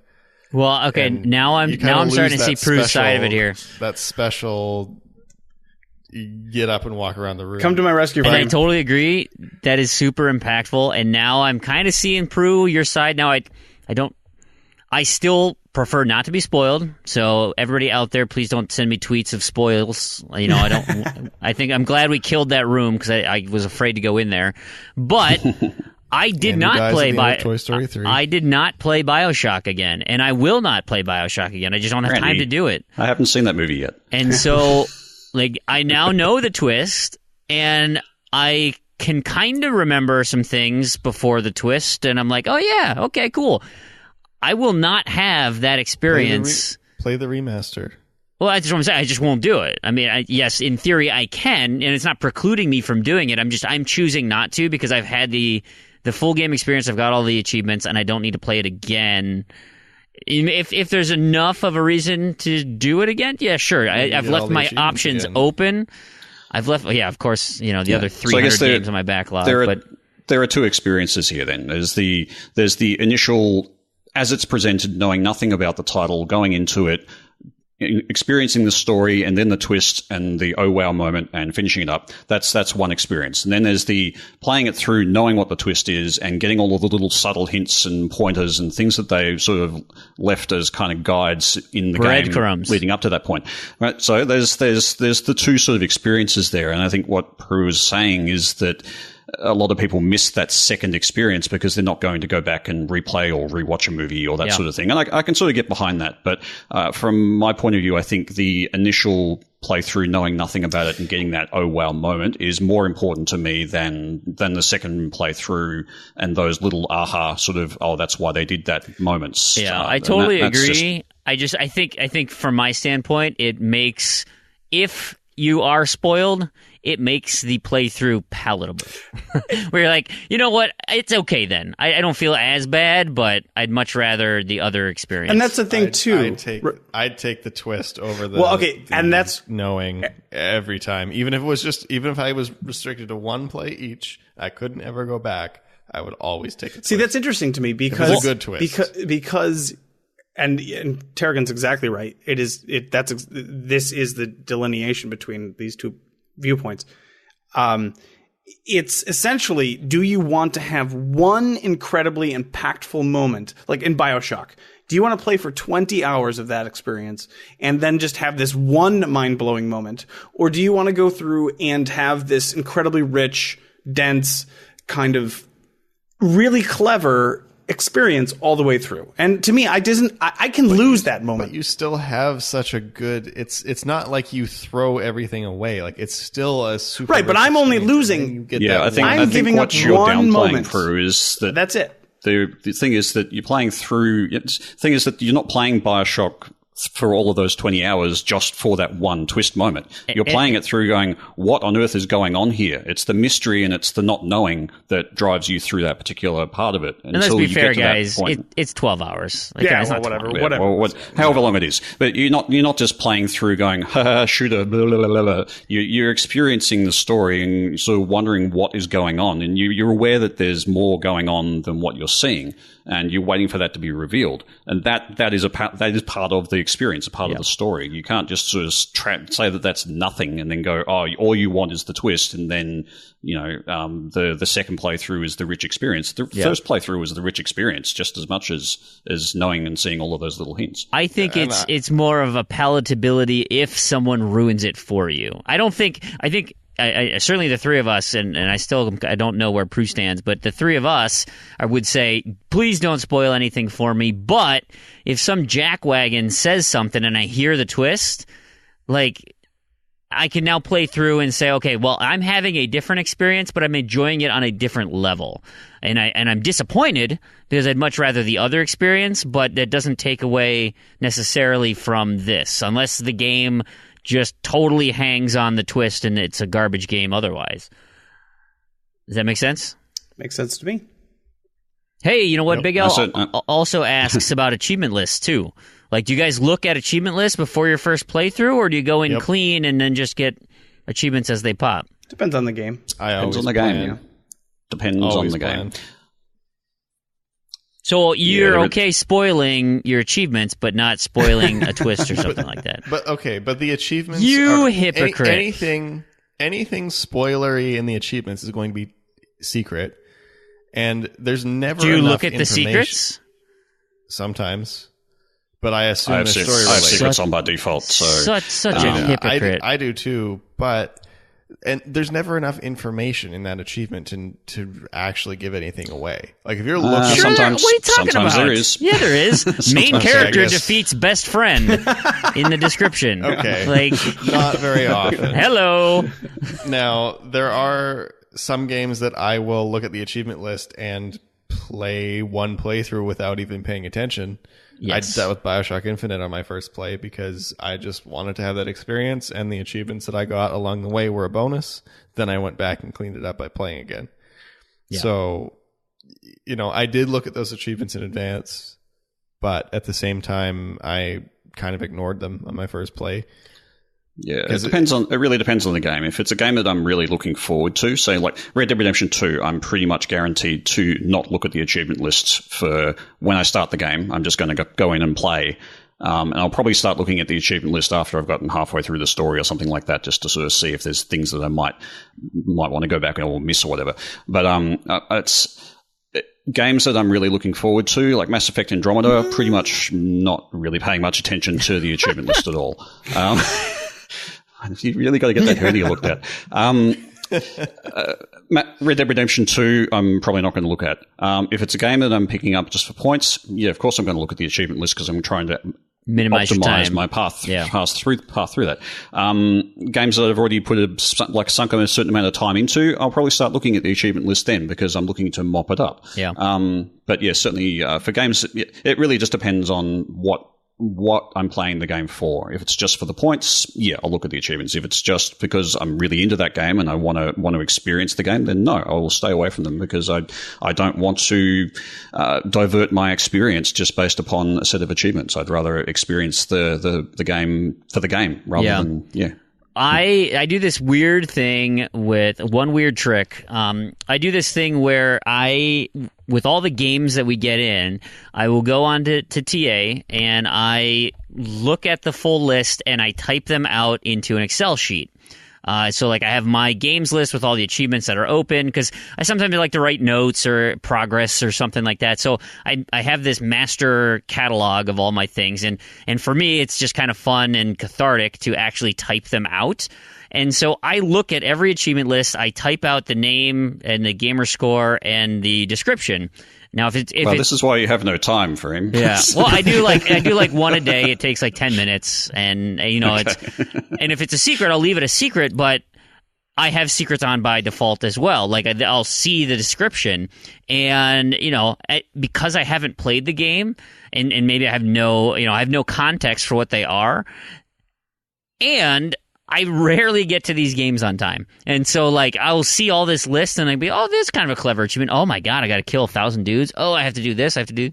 I get the kind of this quick brush over what the game concept is or what I need to do, especially looking for those missables or the unobtainables. And then when I finally come around to playing it, enough time has passed where it's like I don't remember a darn thing. And so but I typically see every achievement list before I start a game.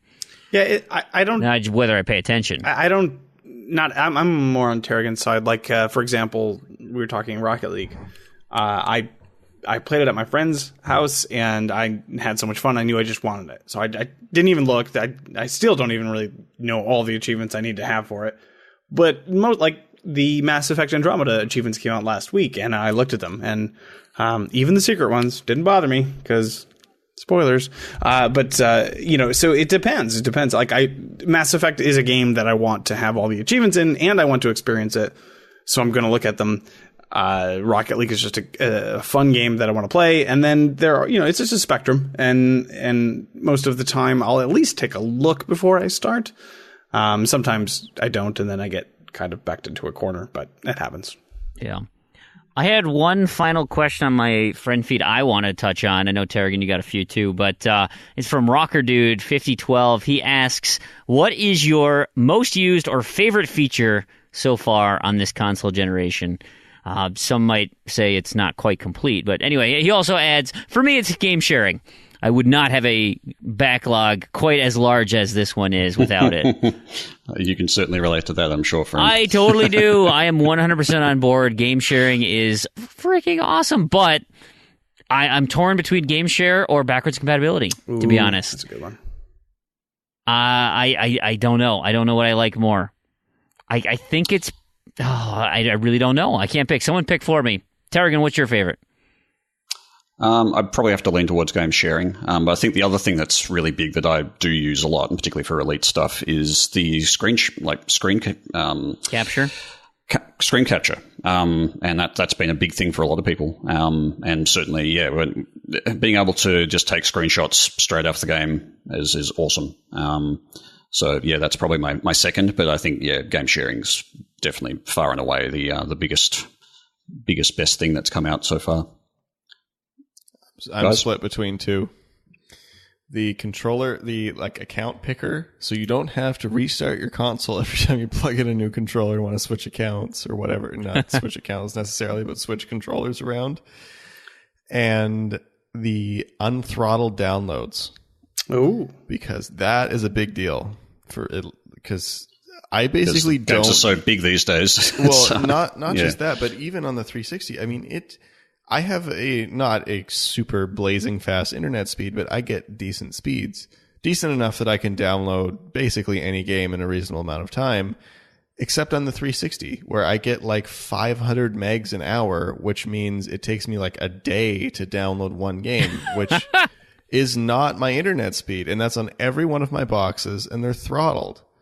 For whatever reason, Microsoft still throttles the 360 downloads.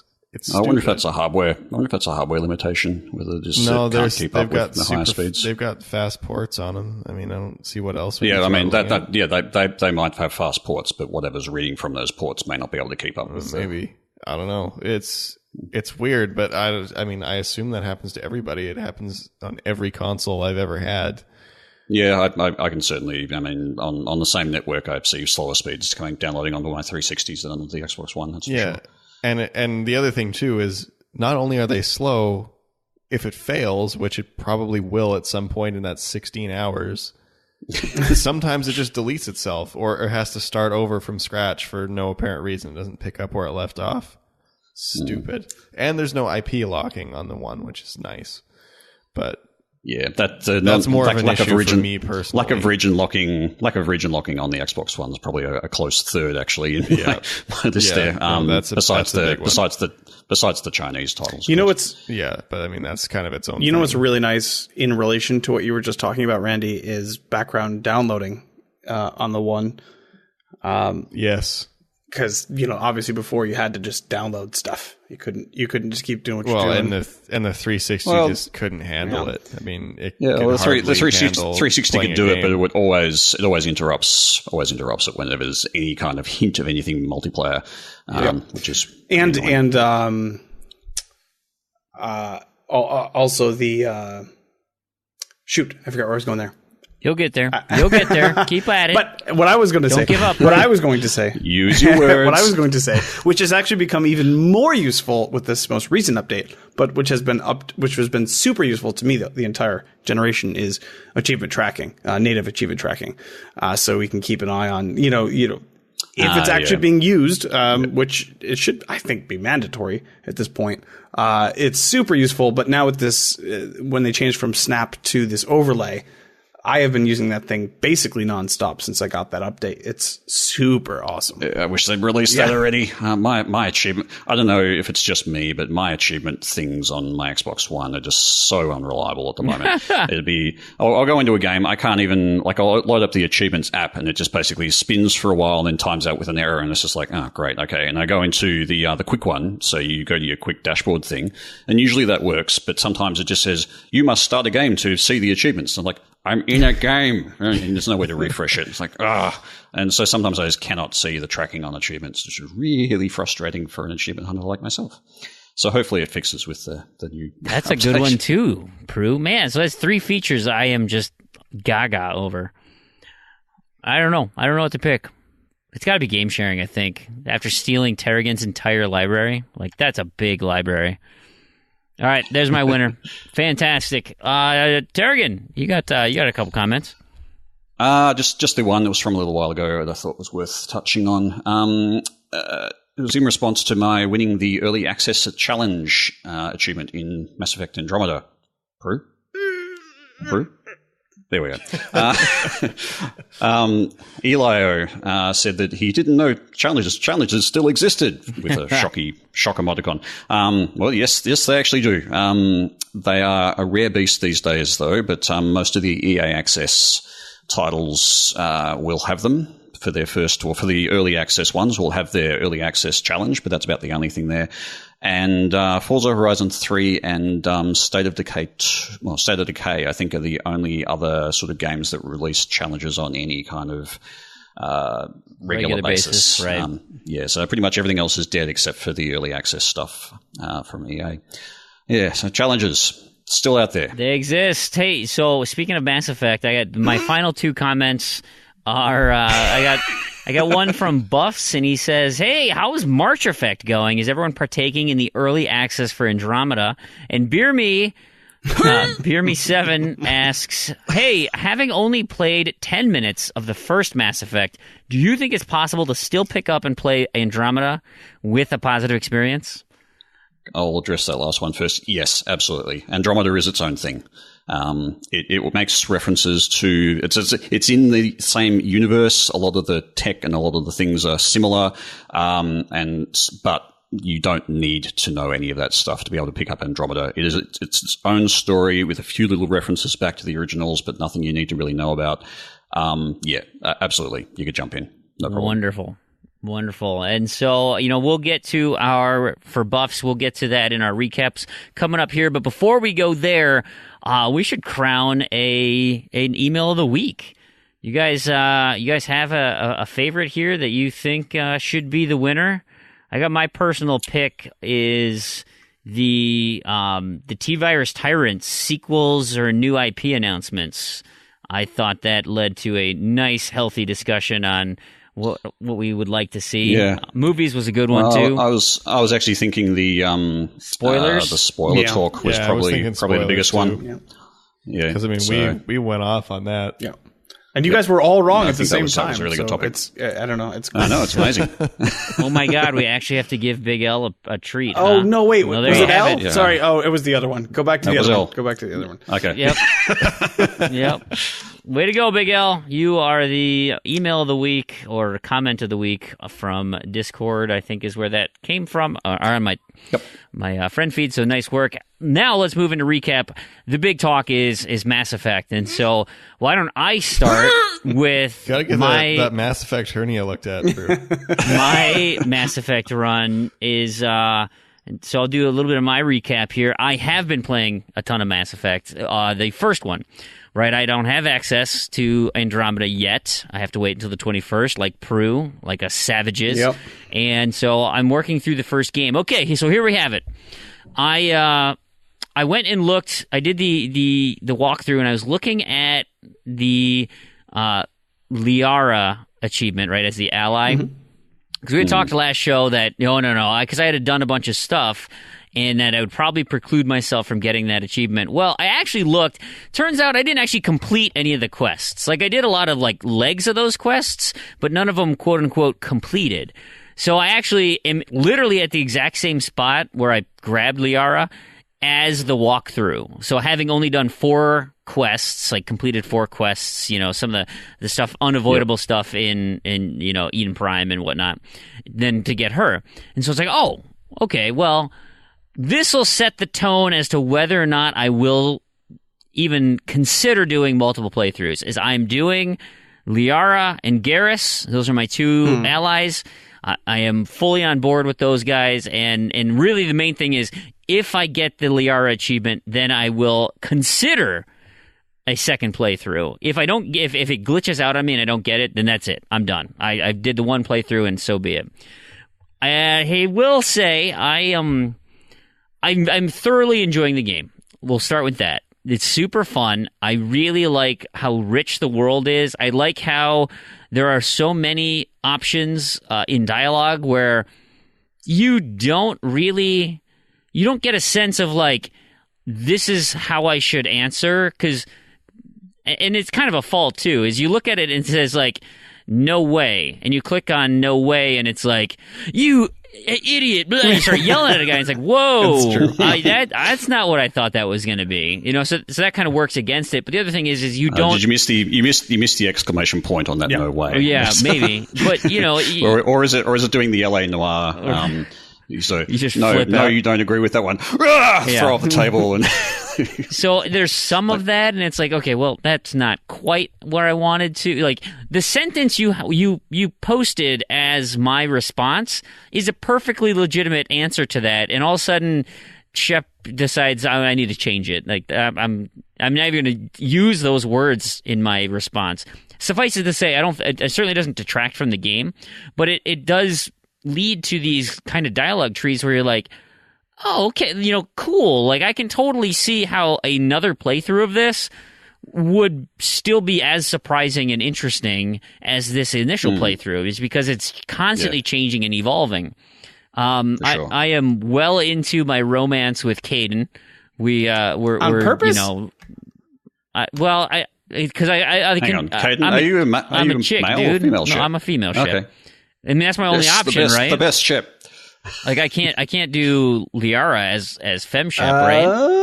Yes, you can. Maybe you should give it a shot and see what happens. I don't even know where she is in my ship. Like, that's the one person I haven't found wandering around the Normandy. Okay, she in to the, gameplay stuff. Like that? I do not mind so far the mako. I love the mako. I hear so many people complaining about how awful the mako is.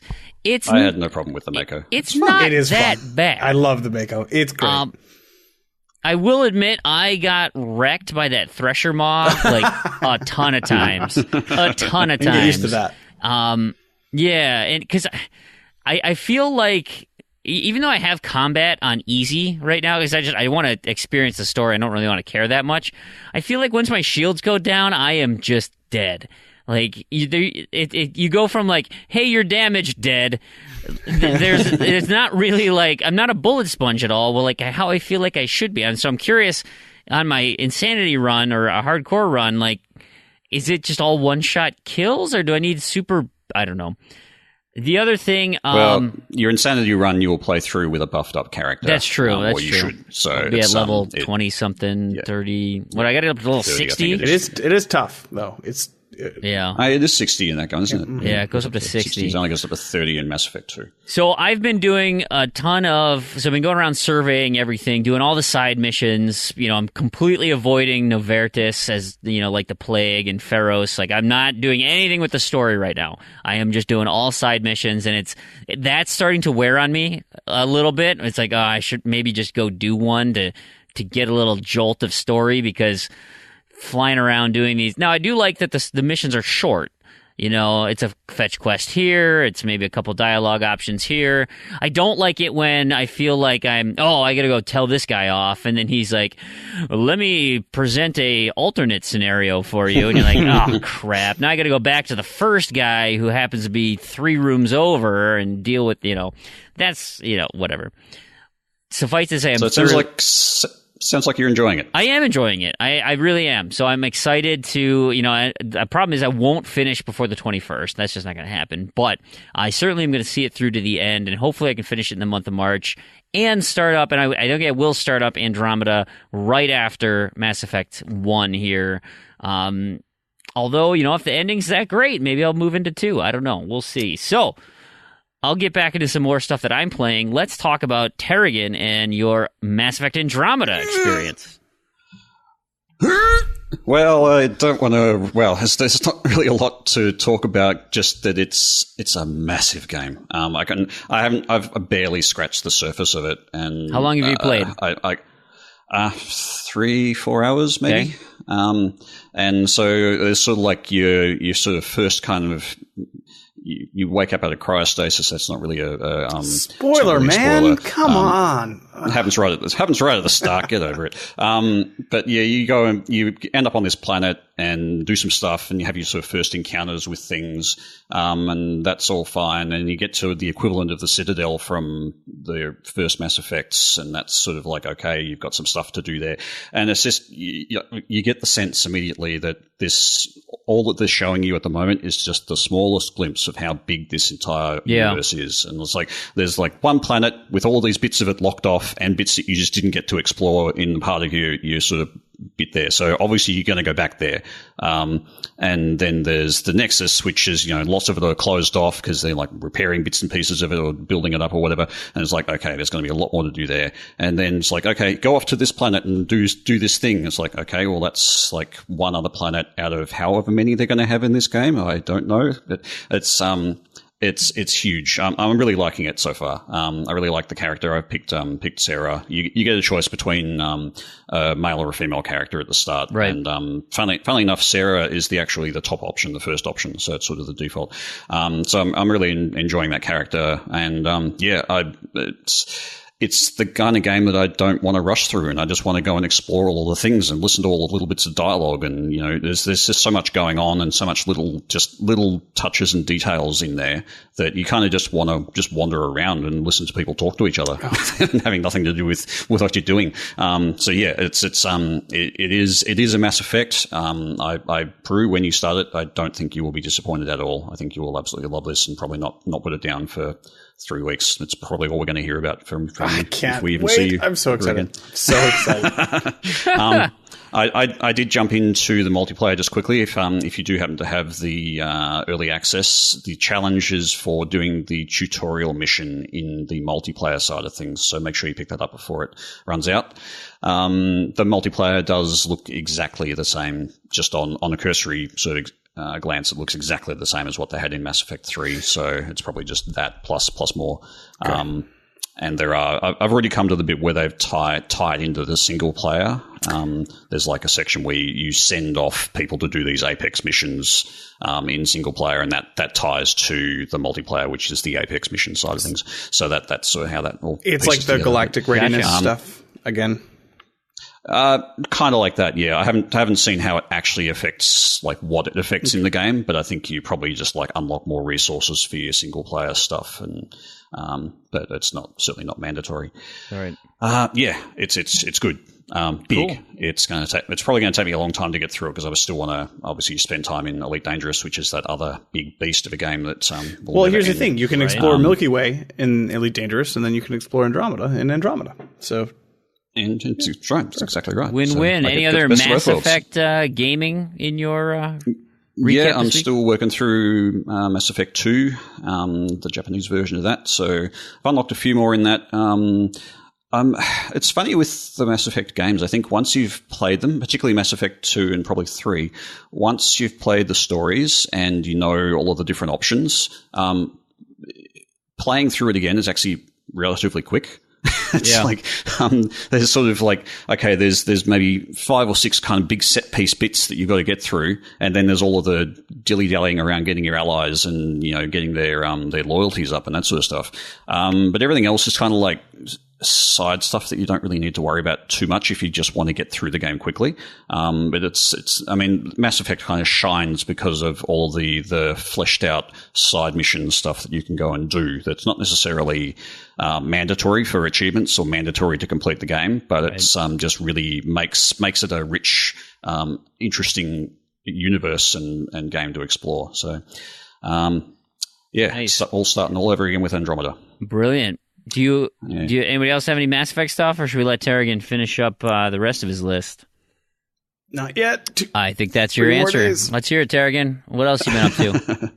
Well, as said last week and mentioned earlier on the show, bean diving. I'm back into trying to hardcore get through my backlog and get all my games onto my tag. So I'm basically planning to do 21 games a week starting from Monday through to Monday. So I'm currently at 16 of 21 this week. So I've got another day or two to mop that up, and that shouldn't be a problem. I won't go through my list because it's rather extensive, but I have dived 16 out of my 21 games. Still about all of them to go.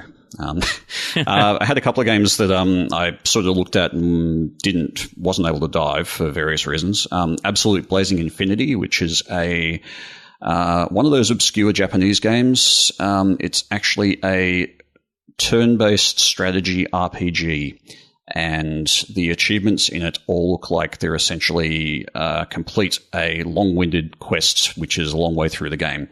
There doesn't appear to be any kind of easy dives, and that's kind of one of those games where I'm putting it to the side and going, I'm probably never ever going to dive this game because it's just going to. All the dialogue and all the instructions are all complete Japanese, so. I can't really learn how to play the game properly because it's a strategy RPG. You're going to need to learn all the mechanics properly, and without guidance, that's going to be near impossible. And it's just going to take too long. Like I imagine just to get one of these achievements, I'm probably going to need to sit down and play it for a good, 30, 40 hours.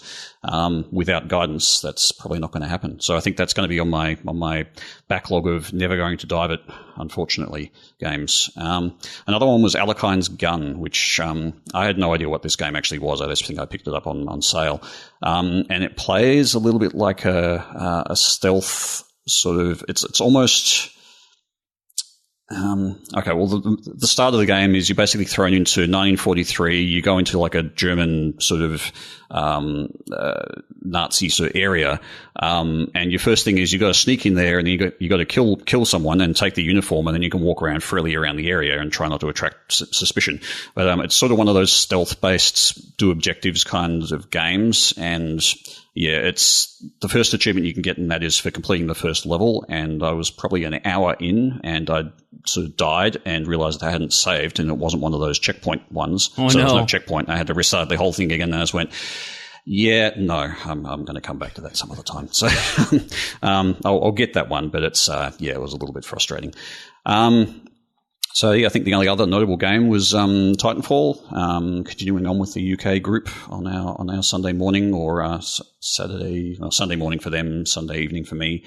Still working through some things there. Still need to earn a lot of cash to get my all the hardware achievement, which will be basically where I'll probably stop on that.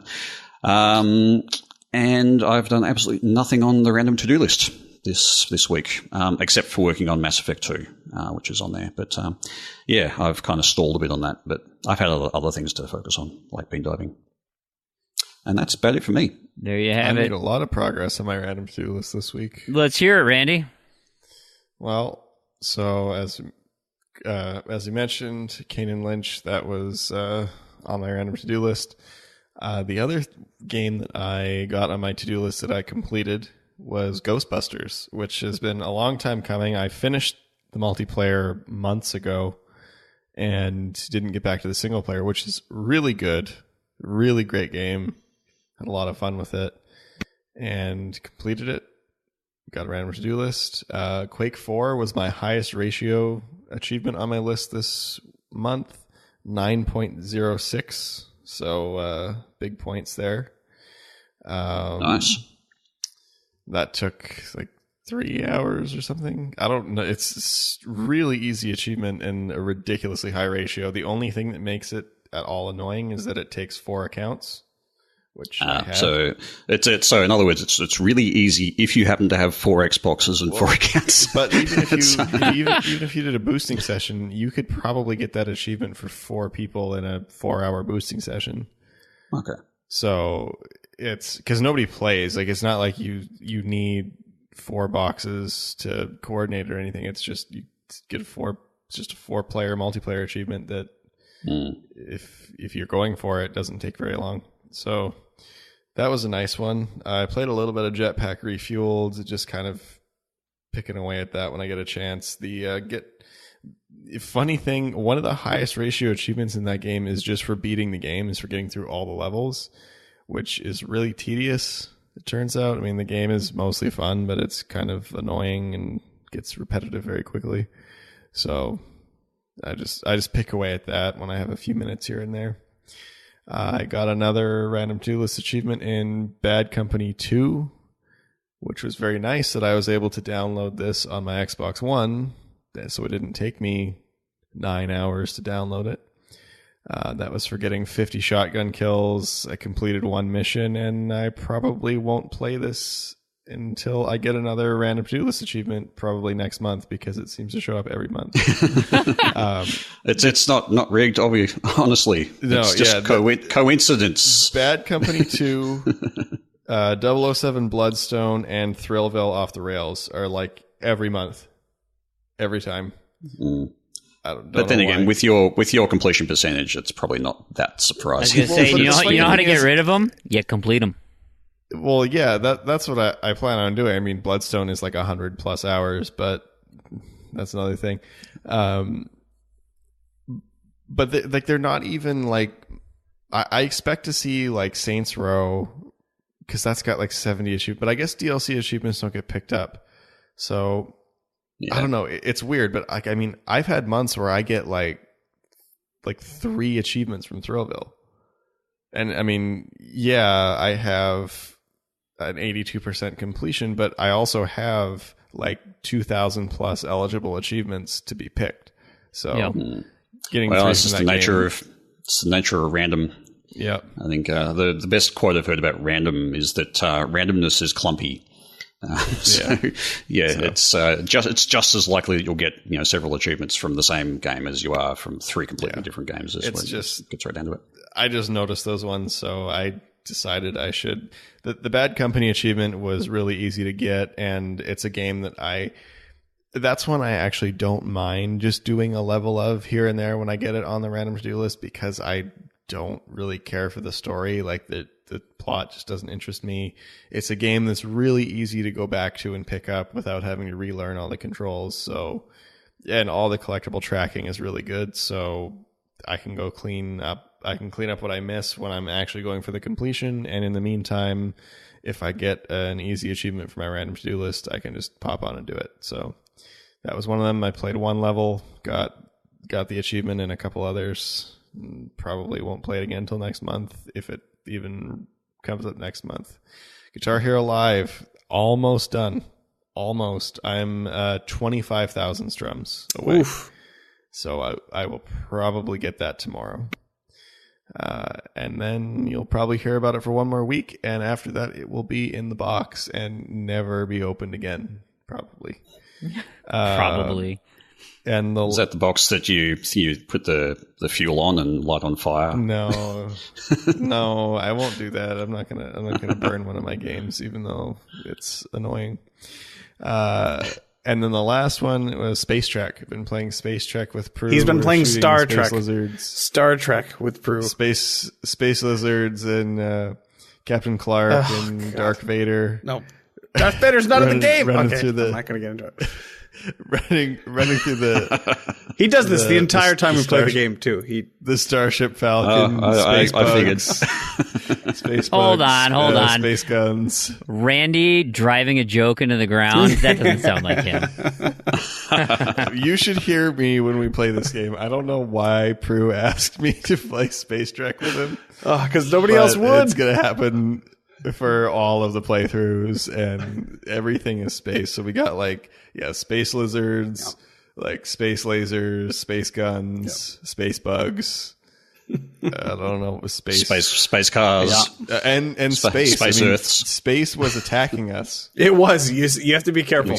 We were killed by space. Yes. I mean, space is dangerous. And actually, funnily enough, one of the levels is actually called Space Battle. So it just kind of worked out perfectly. It worked out very nicely. It is in space. It is in space. Yeah. So that level being called Space Battle was pretty awesome. So yeah, that's it for me. I had a pretty good week. We'll see. It may or may not slow down next week. I mean, it'll probably be kind of normal, like what it was before this week, starting next week. So we'll see. But I had put up a lot of points. It's good stuff. Bingo. Proulx, you're up next, buddy. So, yeah, we already talked about the Titanfall session that turned into a Rocket League session. So I guess we're calling that, I don't know, Titan League or Rocket Fall, or you can call it what you will. Spacefall. You could call it that, I suppose. Rocket Trek. Sports Fall. Okay, all right, guys, calm down. Those are 2 games that I regularly play anyways, so that's not anything different. I finished up what I could with Get Out of Hell, and I can't remember if I mentioned this last week or not, but there's a glitch that prevents me from getting the final achievement in that, so I'm at 950 out of 1,000, unfortunately. You could get it, but you'd have to restart. I'd have to replay the entire game, which is not going to happen. To 100% completion again. Yes, I'd literally have to start from 0 and replay the whole game, and I'm not going to do that because I already did it twice. Sounds terrible. Yeah, no, it would be awful. Still working my way through Skyrim towards the end here. Still hoping to get it done before Tuesday, when Andromeda drops for me. I'm very, very close. I think I'll probably get it done this weekend. that will be a really satisfying completion. I needed a little injection of points this week, so I played through ACA Neo Geo World Heroes. This was the game we talked about a few weeks ago. mOCAS had a guide out for it. It's about a 40-minute completion. Yeah, it's one of the games I dived, actually. Super easy to dive. Oh, yeah, I would have. Oh, just one game and you're done. Yeah. And if you play it for the next 25 minutes, you can complete it. So, yeah, I got the whole game done, 1,000 points. Yeah, I bought it and it was uninstalled on my system within an hour. So, whatever that, if that means anything to you. Value for money. Exactly. I've been working pretty heavily on the random to-do list this week. So I got an achievement in Two Worlds 2, which is terrible. It's a terrible, terrible game. Don't ever play this game if you've never picked it up before. It's just not worth it. It's like I don't even know how to describe it. The poor man's anything. The poor man's Oblivion, the poor man's Dragon Age. It's just terrible. It's just bad. I got it for free. Never put it in just don't even put it in. There's no reason to. I bought 2 games at GameStop and I got Two Worlds 2 for free. It is even the control scheme I can't wrap my head around. I played that game for 3 hours to get that achievement or whatever it was. I don't understand. I can't even describe it because whatever. I don't know. Just don't play the game. It's terrible. Please. I had to get an achievement in Lego Dimensions, which was good. I haven't picked that up since me and Proulx first started working our way through it this summer. So it was kind of interesting to go back. I'm gonna have to clean that up at some point. Viva Pinata also came up on my random to-do list. Fortunately, it was an easy one. Those games, I've played the 2 of them, of the main games there. Those games, I don't know. That seems like a lot of investment. There's a lot of very finicky. It's not really. It seems that way, though. I mean, not really an investment? Or are you just doing the cheat way? There's a cheat way? Well, you just borrow it from other Trouble people. in Paradise. Oh, the Viva. Original, you cannot. Oh. I know. But I was pretty sure that I finished everything in the PC version in less than 10 hours. But maybe it may be possible, but I don't know. Every time I load up that game, the menus are awkward and the controls are weird, and I don't know. I don't know. But I got the achievement done.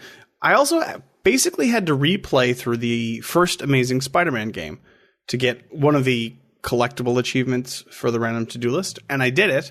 And you know what? It was really good. Spider-Man 2 very famously is this great, awesome open world superhero game.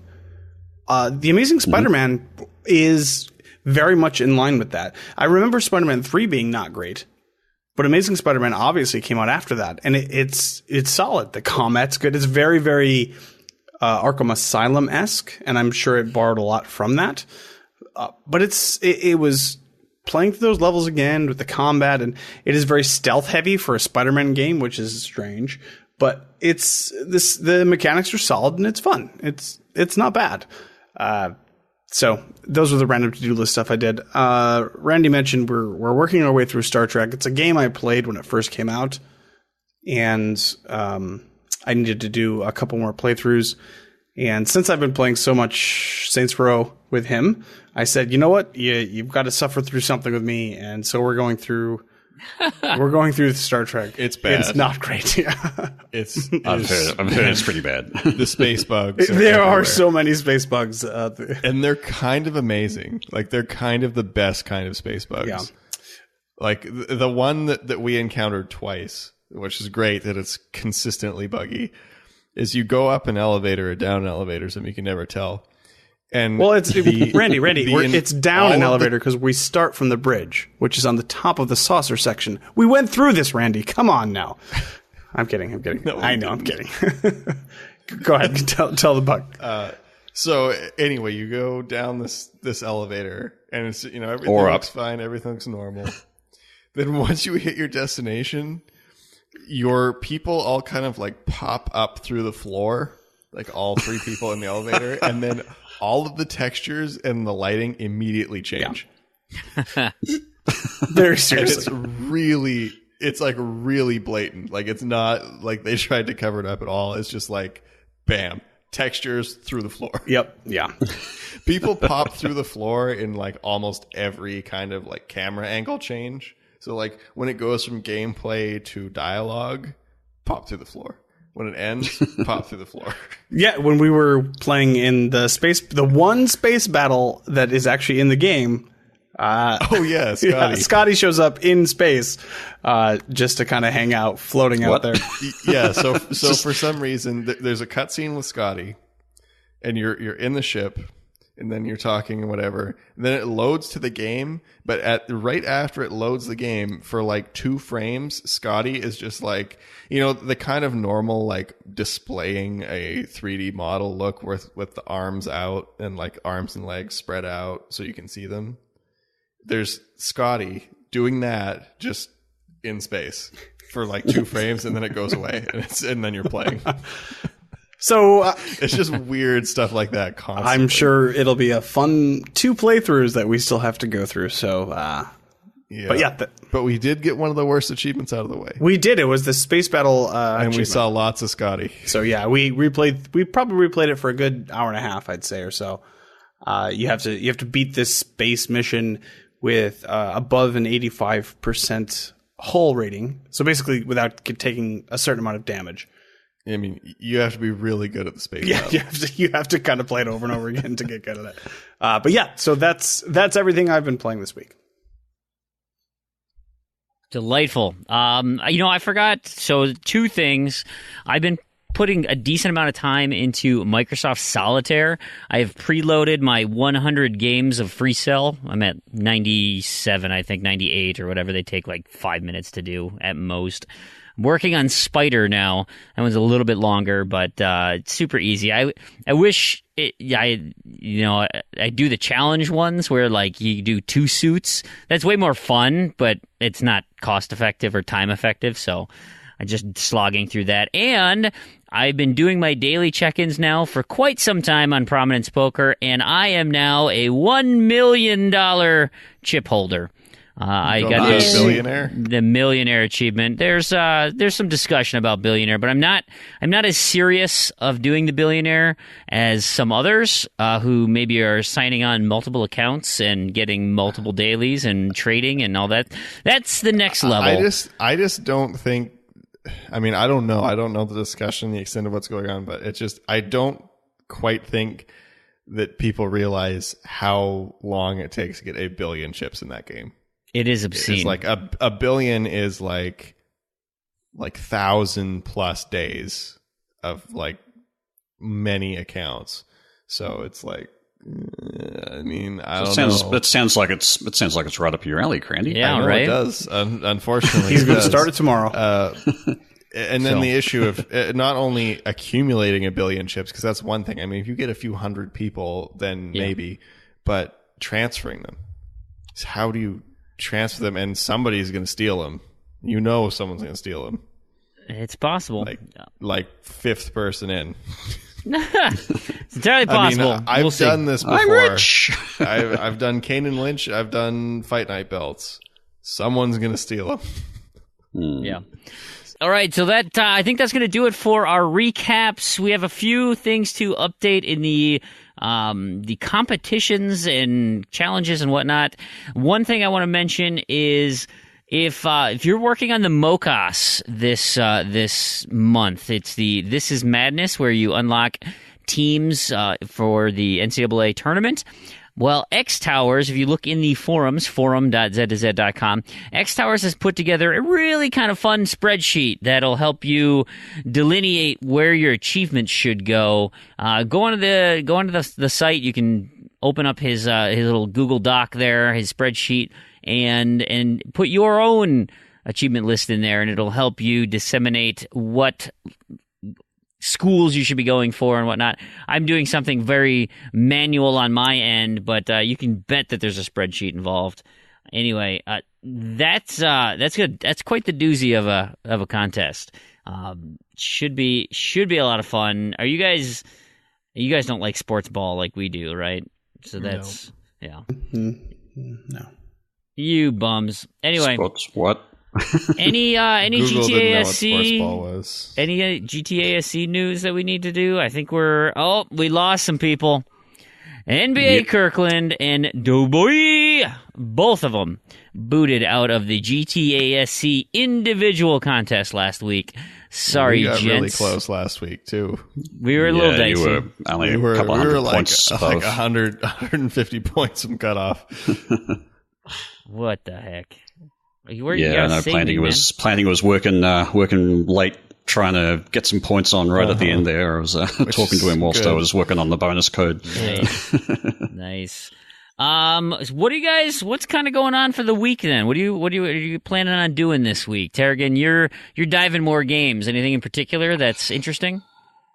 I don't really have a plan, but what I'm thinking is I might focus on the Fream Game and Tag Challenge, and I'll try and dive one for every letter of your name, at least. So not this week, but that's what I'll be using for the Game and Tag Challenges, all dived games.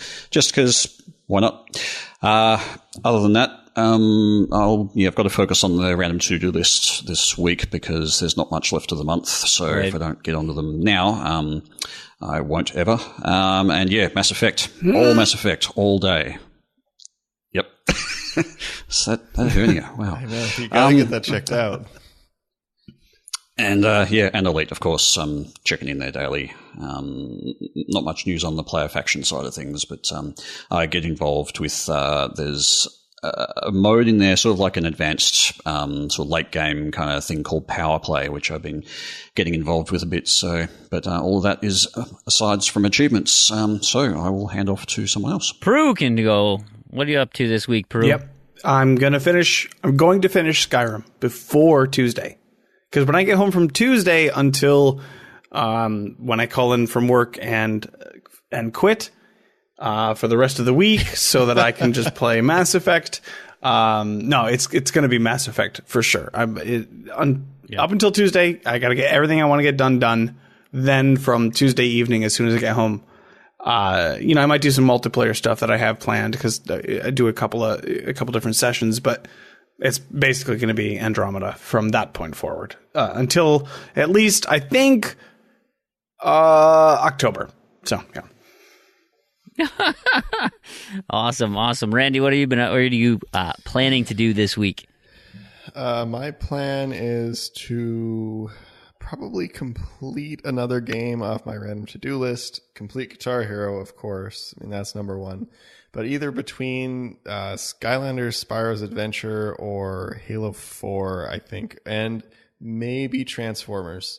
So I'm looking at getting another copy of Transformers, so that'll probably be next week when I work on that. I actually have a leaderboard achievement on my random to-do list, which is funny.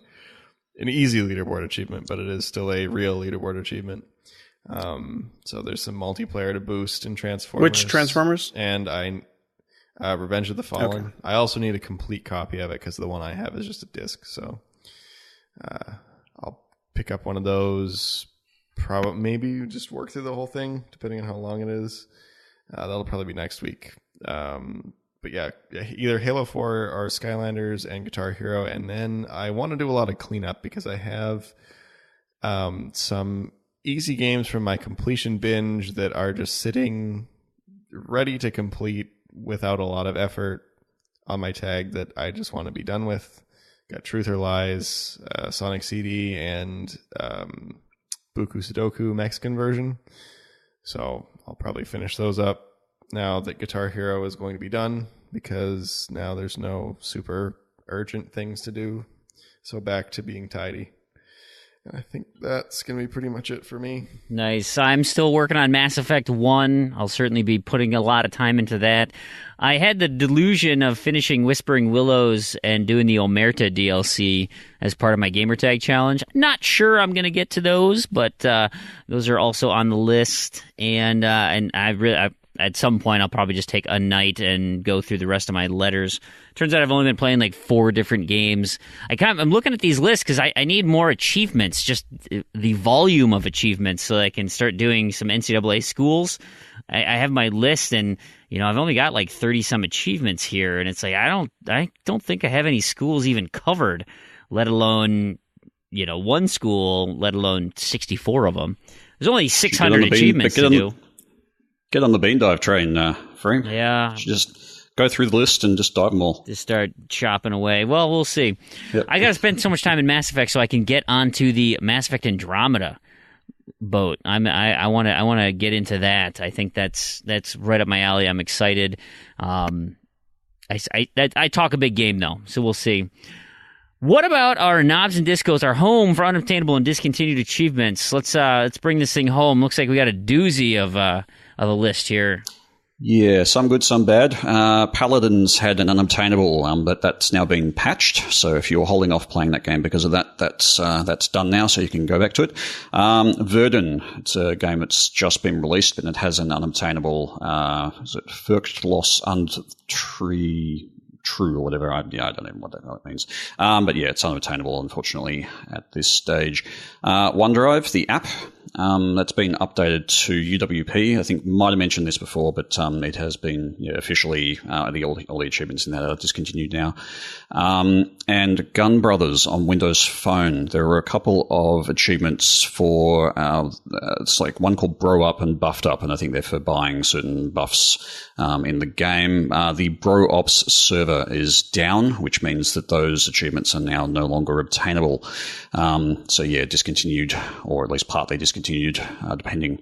So that's those ones are totally discontinued. I had a closer look at those ones. Yeah.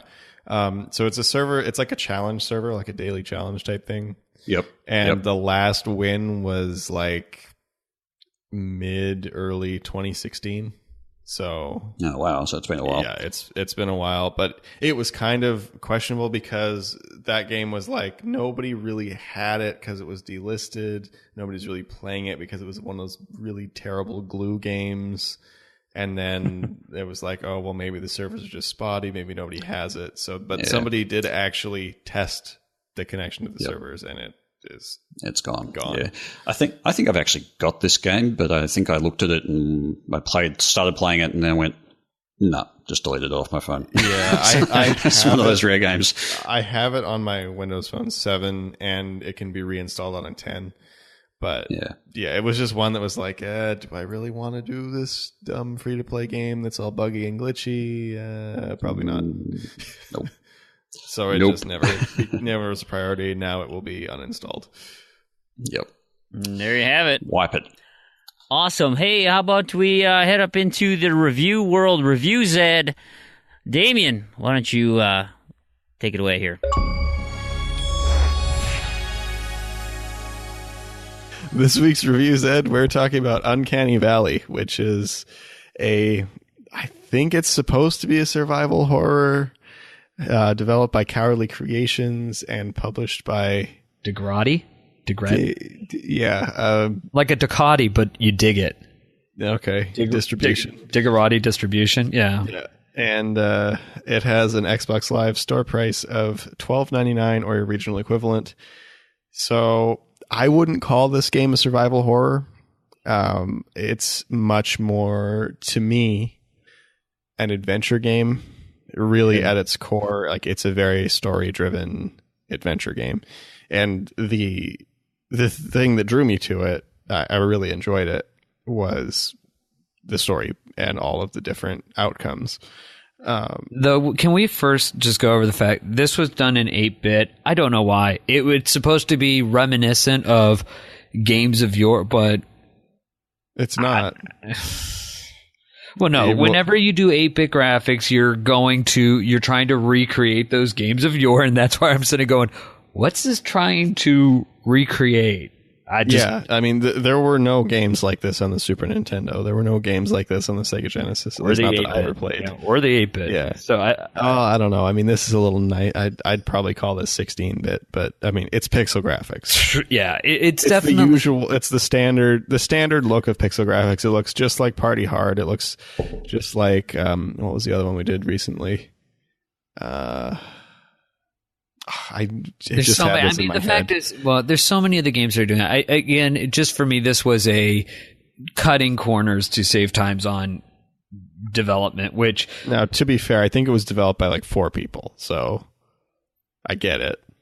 But at the same time, yeah, it's like we've said many times before, it's getting old. Yeah. And it really almost always is just kind of feels like corner cutting. And it's a shame with this game too, because of the pixel graphics, it makes finding the things that you can interact with a lot more difficult for really no reason. And I think some of it too was just lost on because, and don't get me started with the control mechanics. You could only move with the directional, and then when you were going into... Yeah, that was a little weird. The inventory and using items with the controller is not... I know this was originally developed for Steam, so PC Master Race, but you could have worked better on the control layout for Xbox One. Yeah. So with the positive, complaining aside, yeah, I really enjoyed it for what it was. I didn't go in expecting a like pure survival horror game. I didn't really know what to expect. For some reason, this game caught my eye like a month ago, and I'm not really sure why. It just looked interesting, and so then I was pretty happy when we got a code for it. Yeah. So I think the things to kind of get listeners, so if you haven't read any other reviews and you're just, what's this game about? So it takes place over the span of it takes place longer, but you basically wake up, you are fleeing a past life, and you end up in this fairly abandoned large facility that you are a guard at, that you do interact with on a daily basis, and it goes through about 5 days. And my impression was that you're in a very, very remote location, despite having a like functioning train station, which is strange. a pretty massive train station too. Yeah, with like automated ticket machines and like regular schedule. But anyway, I mean, every time you need to go to there, when you leave there's always a train waiting. So. Yeah. So that was a little weird, but other than that, the idea was it was this research facility that was kind of intentionally built in a very rural, like not even in a town, just kind of out in a forest. I.e. the train station, this building, and the apartment complex you sleep in. That's it. Forest. Yeah. That you and everybody else that works at this facility sleeps in. Yeah. So, and as of warning, there will be, due to how short the playthroughs of this game are, we are going to probably have some spoilers. Now, these spoilers will be things that you experience very early on in the game or are totally unmissable. So you're going to have this happen no matter what. And the real, I would say, guts of the experience come from the different endings and the different choices you make that do vary from play to play. Which, one of my complaints was that starts at approximately day or 2 or day 3. So by the time you're doing a 3rd run through or a 4th run through, the first 15 minutes of this game just get to be so painfully slow. Like, just skip the dialogue. Come on, run. Yeah. The fact that you can't run longer than 10 seconds. If there was an option to start at day 2. Because day 1, there's very little that you can change in day 1. There are different things that you can do. But if there was an option to kind of have a, like a quote normal run starting at day 2 where you did the 2 things that matter on day 1, it would have made playing the game over and over again for the different endings a lot more pleasant. Well, I think of this as if you do a lot of Japanese visual novels where you can go through on the different arcs, and depending on, you can just go to a save state from, okay, these 2 choices puts me at save 1, these 2 choices put me at save 2. And so you should just, And that would have been really nice because it is, I mean, they even say it in the title screen that this game requires multiple playthroughs because it's all about what you do. It's all about your choices and how they play out. So I did really find a run of the game only takes about 30 minutes is kind of a normal run. There are some endings and variants that take a little bit longer, but definitely not more than 45 minutes, even for the longest attempt. Yeah, so you can get all the achievements. So if you're just getting this game strictly for achievements, you can get in 3 run-throughs, 2 hours, 3 hours maybe. If you're following the video guide. I mean, it's sort of mOCAS guide, sort of not mOCAS guide. The one on mOCAS channel, you can easily, even if this is your first play, if you're following that video, you can get the full 1,000 in under 2 hours for sure. Yeah. But I think this game is, well, I don't know. I was, by the third run through, obviously there was a pre-recorded spoiler cast just from our discussion because Randy picked up a lot more of the subtleties than I did because I only did. And to kind of mention too, I probably played this game for 2 hours more than I needed to, like other than to get the achievements, which when it only took 2 hours to get the achievements in the first place, I pretty much played it twice as long as it took me to complete it. So I got into it enough that I wanted to see all of what it had to offer, which can be done it's really hard to figure the more complex endings out without a guide. So with a guide, you can probably see everything in 4 to 5 hours without, I don't even know. It's going to take you a long time to figure out all of the subtleties, and you're going to have to play day one over and over and over again. And I wasn't into doing that. Yeah, and I think that's one of the unfortunate, for me, there's definitely, from a story perspective, a lot of potential, and even some of the questions I had, if I had played through even more, and I think honestly some of those questions I would have had to follow a guide, because I don't know if the things that you figured out you would have figured out without, but for me a lot of the dynamic around the controls, the user interface, the graphics just didn't, I don't know, for me it kind of lost me, where at some point after I went through enough playthroughs and got the achievements, there was questions left to have, but I just really couldn't be bothered to go deal with another day. I agree. I think this game would actually be much better served as a visual novel. Oh yeah, because like the gameplay is very limited. I mean, there is combat, but not really. There's point and click elements that are very minimal. There's the movement is generally tedious. There isn't really enough in the environment. I don't know. You would lose a little bit of the exploration and the kind of feel you get from the exploration if it was a visual novel. But there's not enough there to really justify how tedious it becomes after the second playthrough. Yeah, and that's where I'm on this game for the $12.99 standpoint. I mean, from an easy achievement standpoint, yeah, pick it up. You're not gonna. Again, this is getting arguably into the not quite as easy as Avatar, but it's like 2 hours, 3 at the very most if you're following a guide.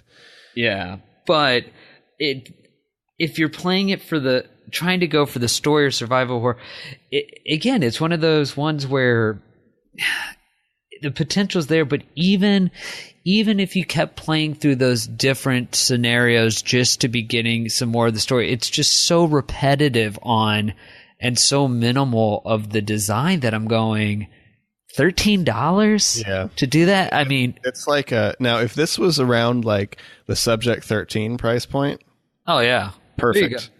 But yeah, and that's what I was thinking too, is like this game, I mean, it's really short. Even if you're, even at 4 hours as basically everything, 4 to 5 hours, that's pretty expensive when you're looking at $13.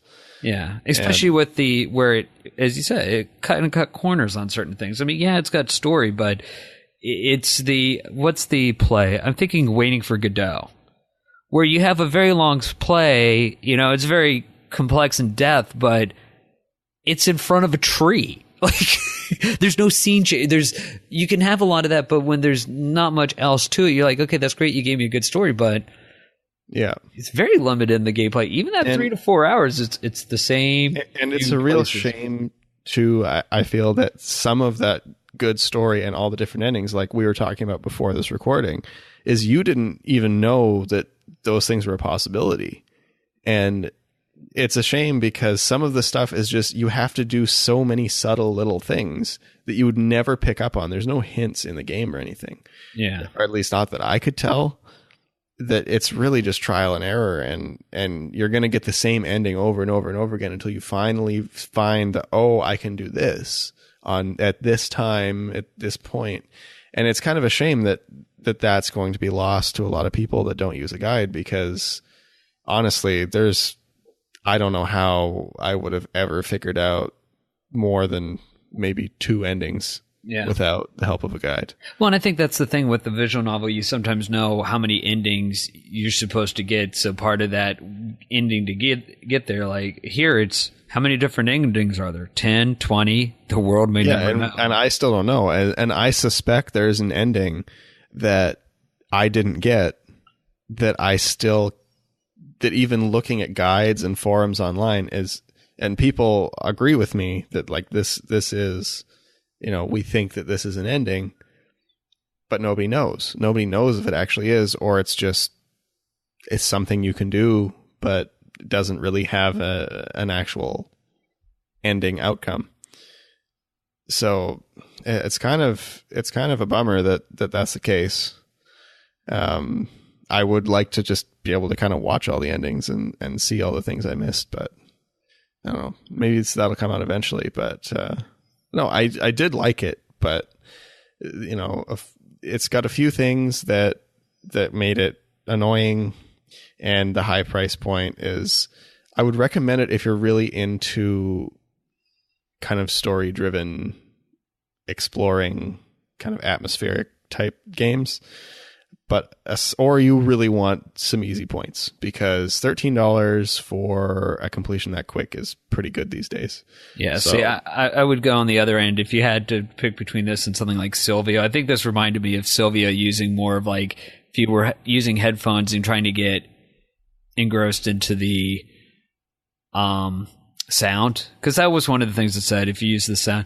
I think Sylvia was a better example of kind of how to use that atmospheric sound to it and gets you more gameplay out of the point. I mean, again, it's interesting, it's quick points, but just for even things that we've reviewed in this kind of limited genre scope, unfortunately, I have to say it's not the best example I've seen. I mean, it's okay, but... Yeah. So, not my favorite. It'd have to be a maybe. Yeah. But depending on what you like... It's not outrageous. It's not absolutely would recommend it, but... Yeah, and it has nothing to do with the actual Uncanny Valley. That has to do with robotics and AI. For all you nerds out there. Oh, Uncanny Valley, like movies? No. Uncanny Valley, it's... Just Google it. It's an actual term. Okay. No relation. Okay. So anyway... We will see you next week. Until next week. Thanks, everyone. Well, that'll do it for another show, everyone. I did my zombie news already, so we'll move into just a recap on what we have going on in the forums. Of course, you can come see us, forum.z2z.com. All of the challenges and contests we have running, there's prizes waiting for you, so just join up, have some fun, unlock some achievements. Like the Gamertag Challenge. This month, it's my name, Fream. You're running out of time. You've got about 1 week left to unlock achievements in the month of March. We're looking for games that start with FREAMWHOLE. Next month, April, coming up, we have Cerebral Assassin. You're gonna have to look at his gamertag, though, because it is semi-elite speak. There's some numbers in there. You're gonna want to pay attention to what those are. And remember, numbers are simply finding a game that has any number. It doesn't have to be the 3 or the 1 that are in the gamertag. You can find his gamertag in the forums. And when you do, you can go post your submission for my gamertag for the month of March and get into the raffle for a Microsoft currency code. We've also got the wrapping up. We talked about it earlier in the show. March Effect is in the month of March. Any Mass Effect game, of course, Andromeda just came out when this thing is released, and so that's ripe for new achievement hunters to go grab some. I've been playing Mass Effect 1.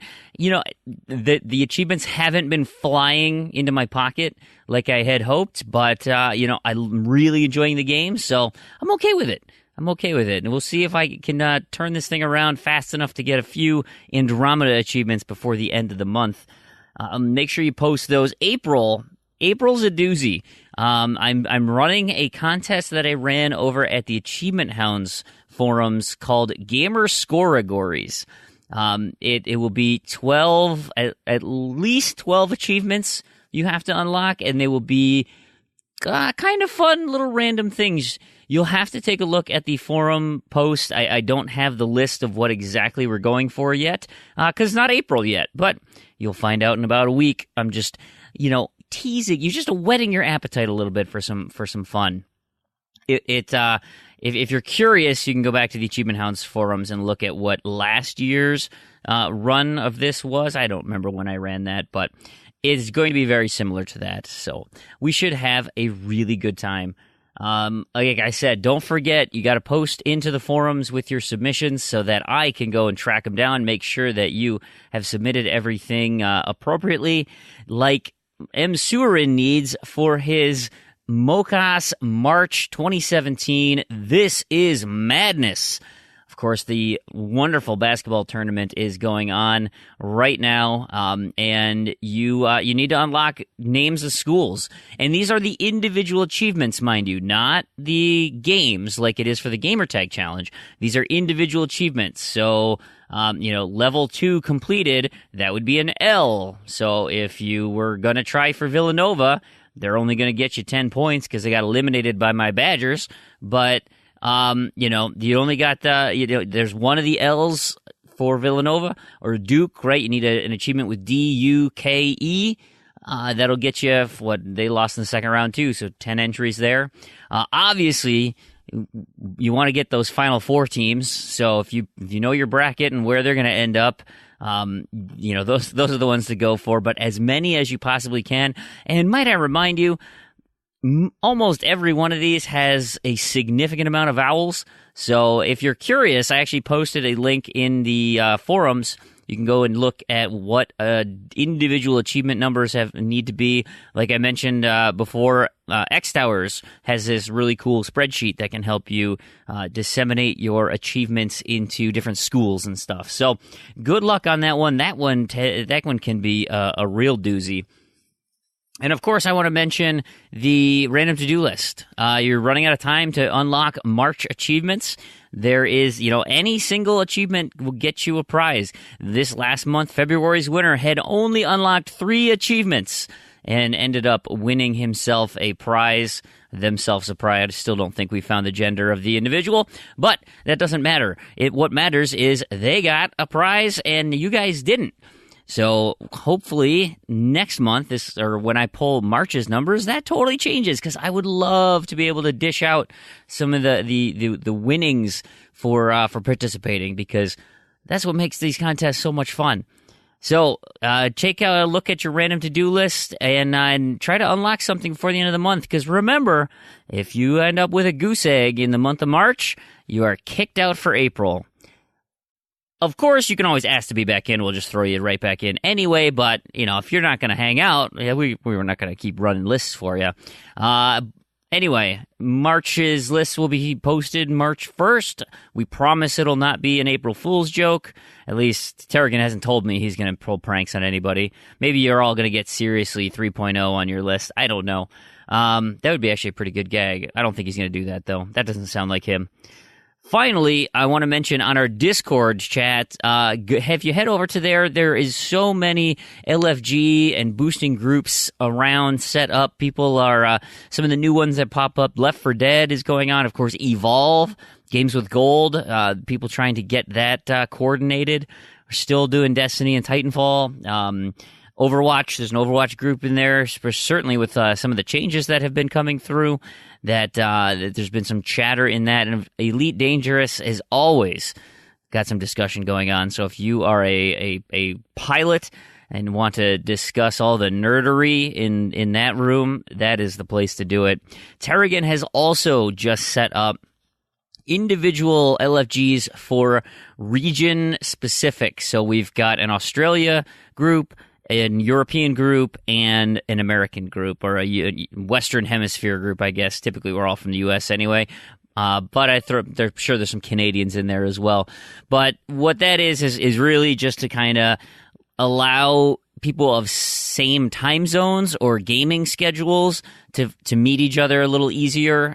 So if it's the Australia group, it's pretty unlikely I'll be able to game with them, so I can usually ignore the notifications in that one. But, it's just kind of being a little bit more specific for things. So if there's something in there that you don't think that we need, if there's a game you want to start boosting that needs some coordination, we can set up another group for you guys. That's not a problem. We just don't want it to get too cluttered. We're pruning some of the groups that just kind of have died out. So, it's an active forum. There's always chatter going on. I highly encourage you to come over. It is so much fun. I will admit it's kind of a black hole at times because, when you're supposed to be doing something productive and you end up chatting for as long as we do, but it is a great community and we would love to have you come visit us. So that's it, guys. Thank you so much for listening. I appreciate you taking the time. Hopefully, I already know it's going to be too long. We tried to make it shorter. I promise. We'll figure this thing out. We'll try to smooth this out. Look, I just keep talking. I can't help myself. It is what it is. But if you could help us out, if you, our awesome listeners, could help us out by leaving us a review on iTunes, wherever, that is such a great way to help spread the word of the show. We greatly, greatly appreciate that. It would be wonderful. Of course, you can go to our website, z2z.com. You can find show notes, credits, links to things that we've talked about here. That's the place to go for some of the details. It's at least an easy place to go. Of course, going to our forums is another wonderful place. We post everything up there specifically for the contests. There's other generic chatter and things on there that might tickle your fancy, and you can contact us through there. The private message through the forums is a great way to do it. Of course, we have our email address, contact@z2z.com. Twitter is where I spend most of my time, at Freamhole, FREAMWHOLE, or you can tweet the show at Z2Z, ZEDTOZED. You can send us private messages on trueachievements.com. You can send us private messages on Xbox Live, or even better, you can friend us over at Discord, send private messages that way, discord.me/Z2Z. That is one word. I want to give a big thanks to all the sites and tools that help make this show a reality. Libsyn, Discord, Trello, Twitter, Discourse, Zencastr, Skype, and TrueAchievements.com for providing all the tools to help us do this.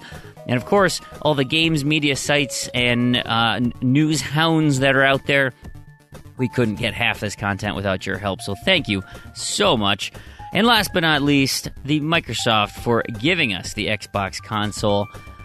So, on behalf of Proulx, Damien, Randy, good luck on your job, Randy, Tarragon, I've been Brandon, and to all of you achievement hunters and Gamerscore junkies out there, thank you so much for listening, and we'll see you next episode.